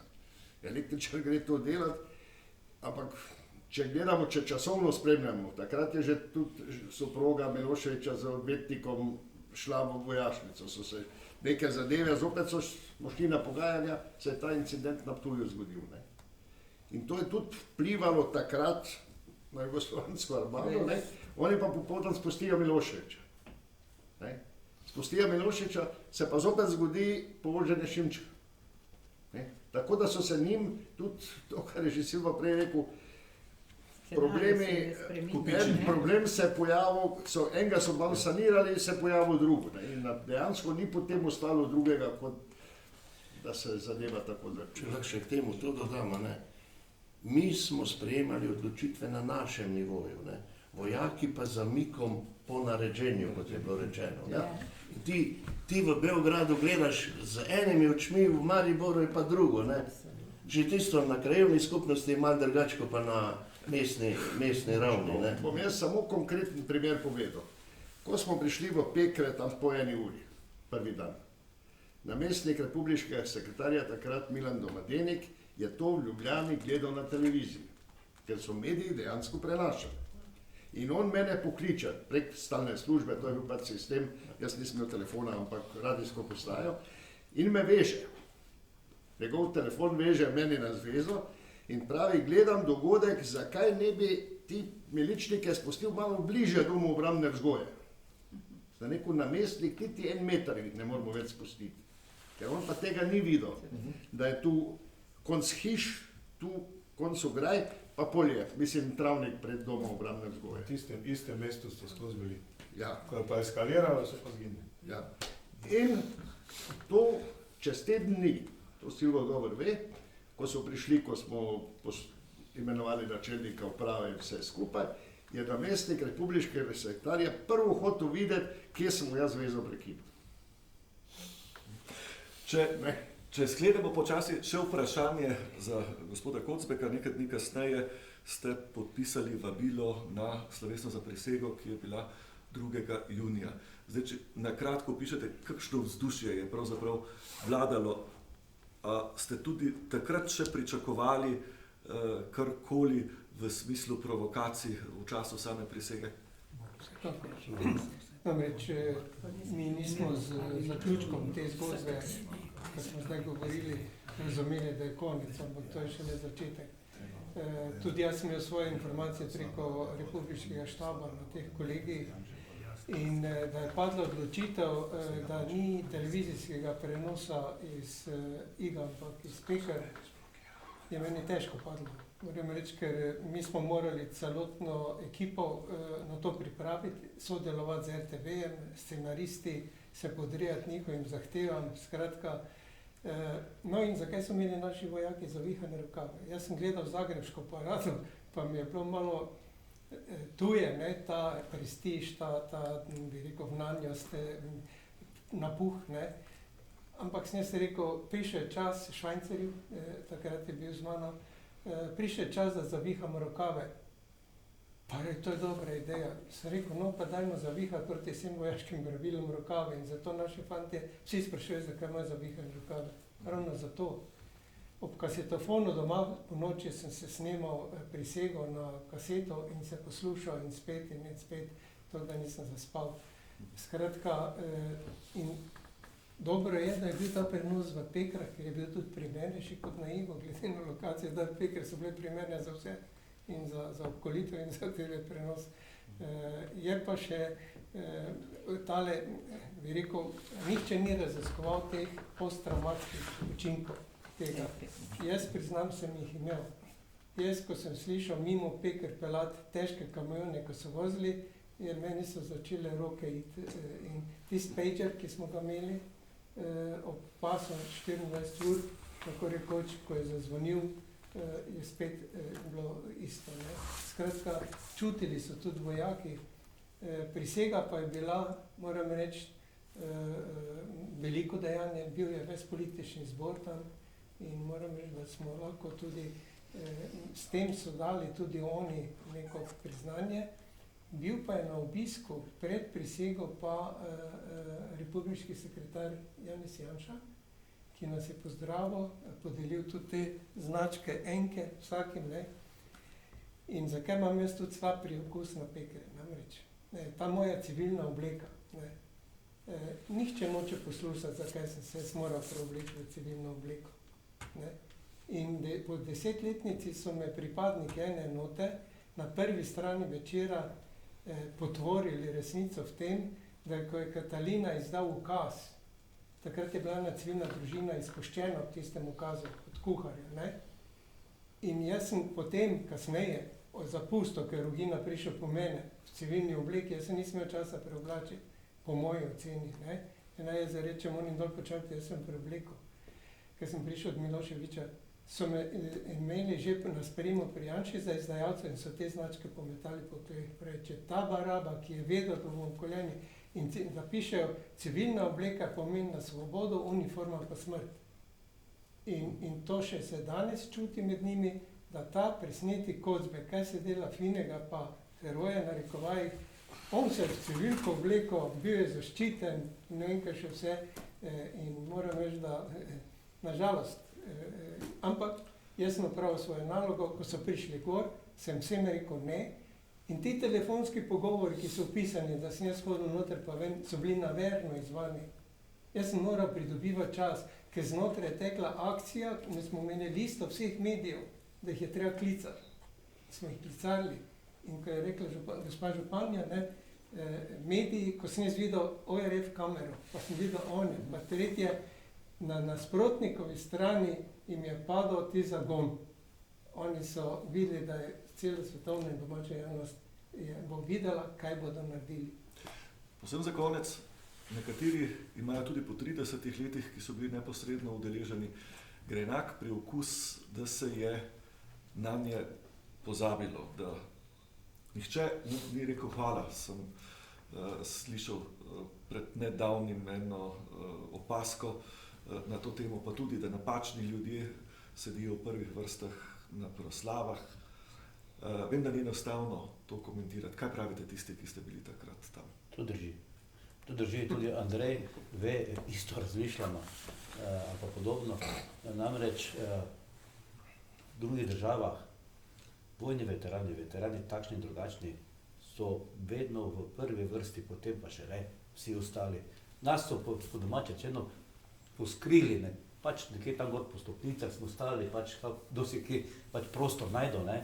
V prvi vrsti pa nikakor ne, se pravi, smo pri resnici, se pravi, je pozabljeno. No, jaz bi rekel takole, mi smo sicer zaokrožili zadevo, ne? Ampak še dosti stvari je skritih pod tančico. Boste napisali spomine? Ne bom, v korist nekaterih ljudi. Ampak želim pa eno po 30 letih.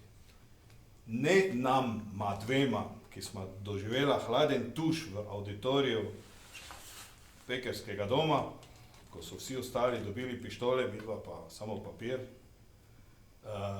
da nekateri nosijo enke, mi jih nismo smeli nositi in tako dalje. Ampak želim pa eno, da se tisti ljudje, ki še jih nikoli ni bilo na proslavo, ki so izvedli to dejanje, da se jih postavi pred auditorij in se jih reče hvala lepa.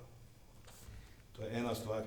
Druga stvar pa, mi smo, Slavko ve, zaokrožili v tej vojni okoli 10 000 ljudi v Mariboru. Veste, kakšni čudni poziciji smo se mi znašli, ko se je vojna končala, mi smo vse te ljudi poznali, ki smo te orožne vaje vodili, mi smo rekli orožne vaje, vojaške vaje. Nikoli nikomu nismo rekli hvala. To je problem, tako kot tu, tako tudi ne tam. V pekerskih dogodkih smo pa glede na to, kako smo zdaj skozi eno, jaz pravim, skozi eno tančico smo predstavili vse skupaj. Če bi mi šli na nož, bi lahko marsikaj še odkrili. Odkrili, zakaj vodja zavarovanja ni imel dostop do telefonov. Zakaj odvzeti vodji zavarovanja tiste, ki jih je ujel, pa jih v javnosti predstaviti na neki drugi način, z nekimi drugimi ljudmi. Zakaj se nenehno 30 let samo ene slike prikazujejo v javnosti, pa ena pričanja, drugih pričanj pa ni. Ti ljudje, ki so to izvedli, so bili šolani pri njem, pri meni, zadnji poveljnik te note pa bil Verlič Andrej. Tem ljudem še noben ni rekel hvala noben. In njim se je že zafažmagalo in če bi jim danes kdo rekel naj pridejo, niti nočejo več priti. Veste, jaz sem bil šef vojaških delavnic kasneje. In moja naloga je bila, da pripravim proslavo tehnično. Nikoli nisem, tam od zadaj sem stal nekje. Tam od zadaj sem stal. Ko sem pa bil namestnik poveljnika logistične baze, ki je pokrivala celo južno mejo, me je pa poveljnik poslal na proslavo, da ga zastopam. Po tistem pa več na proslavo nisem šel. In tudi letos vabila za proslavo, tako kot on, nisva dobila. Prej smo od občine dobivali vabila, zdaj jih ne dobimo. To se pravi, smo nepomembni členi v tej strukturi, ki je to izvajala. In to smo mi čutili skozi. In Andrej, jaz pričakujem, da po 30 letih poveš, kdo je v tebi gojil to, da moraš z nami tako delati. Ker tisti pripadniki, ki so tam bili v Pekrah, ki so v tistem šotoru bivali, pa se niso smeli umivati od znotraj, pa niso smeli iti jesti, razno v parih urah. Mislim, to so bila čudna dejanja, ki ne morejo biti v korist ničemu, kar se je tam odvijalo. In ko sem jaz po noči pisal tisto poročilo, meni drugo ni preostalo, kot da sem napisal ta vojska sem, ona vojska tja. Ena je bila vodena od tam, ena pa od tu. Da ne rečem, kaj je Milošević meni rekel, kaj moram narediti in prevzeti poveljevanje, kot bi po dokumentih moral. Pa si tega nisem upal narediti, mogoče vi tega niti ne veste. V dokumentu piše, da v trenutku observacije centra prevzame poveljevanje vodja zavarovanja. Ampak jaz tega nisem naredil, ker bi se med sabo pokladali. Nekateri, ki pa dominirajo že 30 let, ki so z Elmbrustom stali za 4. stebrom, njihova vloga tam ni bila tako ognjevita, kot je bila prikazana.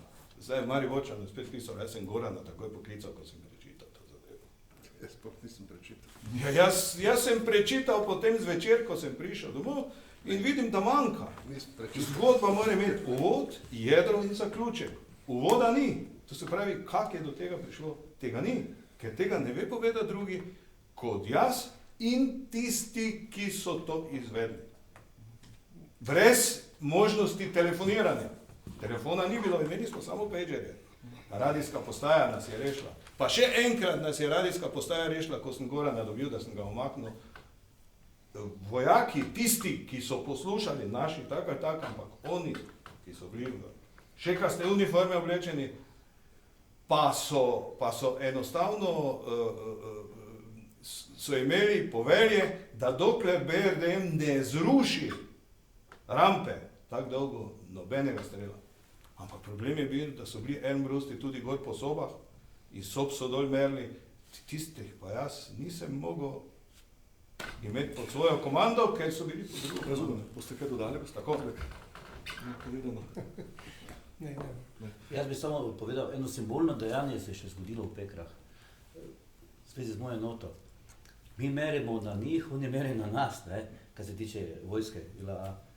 So rekli, fanti, to je nekaj narobe in so odvili petero krake zvezde, ki so imeli na kapah, pa so jih pometali po vinogradu.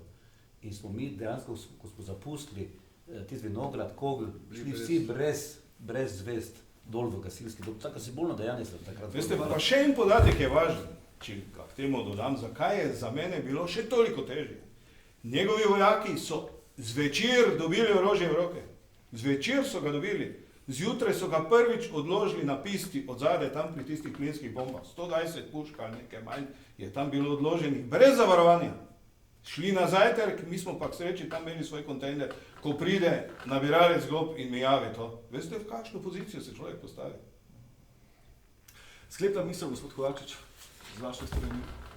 Ja, treba je reči, da je Maribor v celotni zgodovini bil dejansko vedno na tej branik v tej državi, v tej lepi domovini in od Tina Slomška do generala Majstra, do druge svetovne vojne in tudi v tem osamosvojitveni vojni za samostojno Slovenijo je seveda Maribor z svojimi ljudmi opravil izredno veliko pomembno delo. Žal je, da je med Mariborom in Ljubljano imamo Trojane in skozi Trojane marsikaj ne pride, oziroma še težje na oni strani Trojan, da bi kdo videl in se seznanil. Meni je nerazumljivo, da smo imeli v 5. obletnici dejansko razstavo v Muzeju narodne osvoboditve in nobeden od obeh tistih največjih osamosvojiteljev, kar je bilo dogovorjeno, na to razstavo niso prišli. To je odnos bil takrat in tudi danes. Upam, da se bo kdaj kaj spremenilo. Gospod Bojan Munežnik, vaša sklepna misel? Jaz mislim, da smo takrat svojo nalogo upravljali skladno z vsemi takrat strokovnimi, mislim, znanji, ne po zakonu, mislim, to v prvo mesto reči skladno s veljavnimi predpisi, ker smo delali nasprotno z veljavnimi predpisi. In dejansko se je treba zahvaliti vsem tistim, ki so takrat sodelovali pri teh procesih in da se takšna zadeva ne bi več ponovila. Slova Galina Tovornik. Ja, jaz sem bila takrat predstavnica civilnega prebivalstva, vsaj Mariborčanov, in sem večkrat, jaz pa sem to večkrat naredila, ampak morda res ni prišlo do vsakega, sem se ob vsaki priložnosti res zahvalila vsakomur, ki je v četrtek 23. maja odložil neko delo, šel v Pekre, šel na Mariborske ulice in pripomogel k temu, da je JLA morda ne ravno razumela, ampak na koncu vendarle ugotovila, da je naredila napako. Torej, resnično še enkrat hvala prav vsem.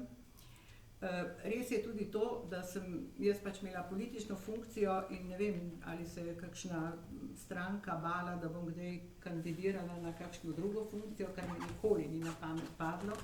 In so v vsakih volitvah, parlamentarnih zlasti, meni pripisali dve stvari, ki sta bile tudi danes povedani. Prva ta, da sem vedela za ugrabitev, pa nisem ustrezno ravnala, in drugič to, da nisem zavarovala občine, ko je prišlo do ugrabitve. Zdaj bi končno rekla, tisti, ki so za ugrabitev vedeli, bi morali tudi zavarovati, ampak jaz sem zelo vesela, da tega niso naredili, glede na to, kako se je stvar končala. In mislim, da je bilo to koordinirano, zelo pogumno in zelo pošteno dejanje, na katerega je Maribor, jaz sem ga imenovala celo mesto heroj v mojem prispevku k Mariborčanu, lahko vedno zelo, zelo ponosno. Gospod Silvo Kolar, vem, da ste svojim, ko je bilo vse končano, rekli, vojno smo preživeli, miru ne bomo vsi. Približni citat. Ja, žal res. To je bilo na enem srečanju po tistem, ko smo ga mi imeli, Ja. samo za naše ljudi, in moram reči, da sem imel pod sabo takrat, zdaj lahko rečem, 250 ljudi, pripadnikov službe državne varnosti, od Trojan pa do Murske Sobote, da ne rečem še koliko rezerve, ki so bili na razpolago in so delali 24 ur na dan. Res. Potem se jih je pa sataniziralo kot sovražnike in ti ljudje so doživljali blazne travme. Blazne travme. Tako da zastopim ta občutek, ki ga izkazujete danes, ampak moram reči, da so to ljudje vseeno prenesli, ker nihče ni šel v ta proces, zato ker bi karkoli pričakoval. Naj povem, da sem bil zraven od vsega začetka, ko so se začele tiste seje, pa nočne seje, pa vse do tega, da sem pol v Mariboru vodil koordinacijo vseh teh struktur in je bilo za mano ena velika, bom rekel, politična in socialna izkušnja in tudi varnostna. In ko so se stvari kulminirale, je bilo jasno, da se ne bodo končale brez streljanja. Ni bilo šans, ker so vse institucionalne in pravne možnosti bile izčrpane in si druga stran ni mogla privoščiti mirnega umika. Morate zastopiti. Tako se na Balkanu ravna. In zato smo mi na pravi način reagirali. Kar se pa priznanj in tega tiče, naj rečem še eno stvar, ki je bila dosežena na tem območju. In zaradi česar je lahko slovenska politika rekla, da izvaja suvereno oblast v Sloveniji. Samo na našem območju niso bili mejni prehodi zavzeti. In s tem argumentom je slovenska politika nastopala v Evropi zato, da ima suvereno oblast. S tem, če bi ravnali tako kot ne rečem kje, kjer so si pa medalje delili fantje, ne, tam so si medalje delili, tu jih pa ni bilo. In naj še eno stvar rečem. 30 let potem je meni še zdaj težko, ko vidim, kaj se je dogajalo na Holmecu. Holmec je bil nepotreben. Nepotreben. Mi smo imeli v vseh karavlah ljudi, ki so bili pripravljeni z nami sodelovati in so se predali. Ampak vsi so rabili čas. Ti ljudi, ki so dali prisego eni strani, ne moreš kar čez noč preobleči pa jim dati drugo uniformo gora, ne. In to smo tem ljudem tu dali in so se vse karavle predale, da smo prevzeli in je ostala oblast. In še eno stvar je treba tu reči, ne. Prve žrtve so bili tujci. Ja, tako. Prve žrtve so Vozniki bili tovornjakov. tujci. Tovornjakov, ja. Veš, in se nihče ne spomni tega. Jaz se spomnim, bil zraven. Ste bili zraven, ja. V redu, še gospod Kozbek, vaša sklepna misel. Opravili ste svojo nalogo. Kasneje se je bilo treba preseliti v druga okolja, vojna, bili ste zadolženi za nabornike, zgodba se je končala, še danes srečate koga iz tiste posadke, nabornikov, mislim. Ja, mi imamo tako imenovano društvo Pek Rek, ki je živo in je sestavljeno iz teh pripadnikov, vojakov pa častnikov ali počastnikov in civilnih oseb. Ampak v zaključni besedi je treba z mojega zornega kota in funkcije, ki sem upravljal, vzeti kompletni vojaški rok v obzir. Mi smo imeli 300 km pohodov, mi smo imeli čez 1400 km na kamionih, mi smo imeli čez 40 dni terena, kočevju, na Počku, ne vem, kaj še vse, v vsakem vremenu, hladnem, onem, tretjem, testirali opremo, ne vem, kaj še vse, bil sem med 3 poveljujočimi, general Slapar, minister Janša in pa uprava za razvoj, ko me je prej Ledinek vprašal, kdo mi je dajal naloge. Namreč zasnova je bila taka narejena, da je to bilo, da bi rekel enostavno, po ministerski plati treba voditi, ne po lokalni, lokalna bo samo skrbela za varovanje. Nihče ni padel, nihče ni bil ranjen, vse vojake sem odpustil novembra, starše, čile in zdrave, nekateri tudi z malo večjo težo. Je pa en madež, to se je zgodil pa z dezerterjem, ker iz našega centra je dezertiral v Jeleno, eden iz Koroške, drugače pa na zaključni analizi in 2, jesen 91, aktivna obramba se je izvajala z temi vojaki in s podporo na Počku, da je zadeva šla v tisto smer, kot je vodstvo republiško pričakovalo. Torej, z tega zornega kota lahko rečem, bil sem pa razočaran, ko sem dobil takoj potem klic, najprej Švajcarju, pa minister Janše, spakiraj, greš na Ig. Jaz sem pa že izbral vojašnico Slovenska Bistrica, takrat z Miloševićem za preselitev centra. Hvala lepa. Na tej točki bi sklenili to naše, sem prav zaznal? Jaz bi še prosil, ker smo rekli o zahvali. Dejansko moram povedati, jaz pa sem bil tisti, ki sem se na koncu, mi smo namreč tudi bili v Štrihovcu, v Šentilju, med vojno, naša enota se pravi v 6 mesecih 3-krat pod orožjem, zelo bremenjena, sem jim na koncu, sem jih še zadnjič postoril. Imel sem občutek, je treba nekaj vseeno povedati, nisem nekaj govornik, ampak sem jim rekel, fantje, hvala vam za vse, kaj ste storili. Niste bili tam zaradi političnega vrha slovenske, ampak ste videli, kdo je stal za vami, se pravi narod. Moram povedati, da je tudi kakšna solza potekla in sem rekel, če bo potrebno, bomo jutri spet orožje vzeli v roke. Dobro, nikoli do tega več ni prišlo, enoto so razformirali in tako kot smo zdaj ugotovili na koncu, tudi ljudje več nikamor ne prihajajo, ker so pač nažalost razočarani. Enota je bila odlikovana za zlato medaljo Slovenske vojske, ta naša 2 izvidnika pa žal, ker ljudje ne znajo ceniti, sta dobila najnižjo medaljo, ki obstaja, bronasto, to pa je Ljubljana ocenila, da je to čisto dovolj za taka 2, ki sta dejansko žrtvovala marsikaj, da ste izvedla to zajetje izvednikov.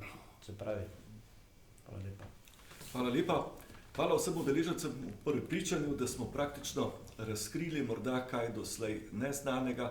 Seveda pa, kot je bilo rečeno, izziv, da se napišejo spomini na podlagi lastnih pričevanj, dokumentov, da bi nekoč v prihodnosti vendarle imeli podrobnejšo sliko dogajanja leta 1991.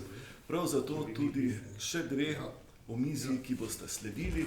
Prva bo posvečena vojni na območju nekoč enovite občine Maribor leta 1991 in tretja mediji in osamosvojitev.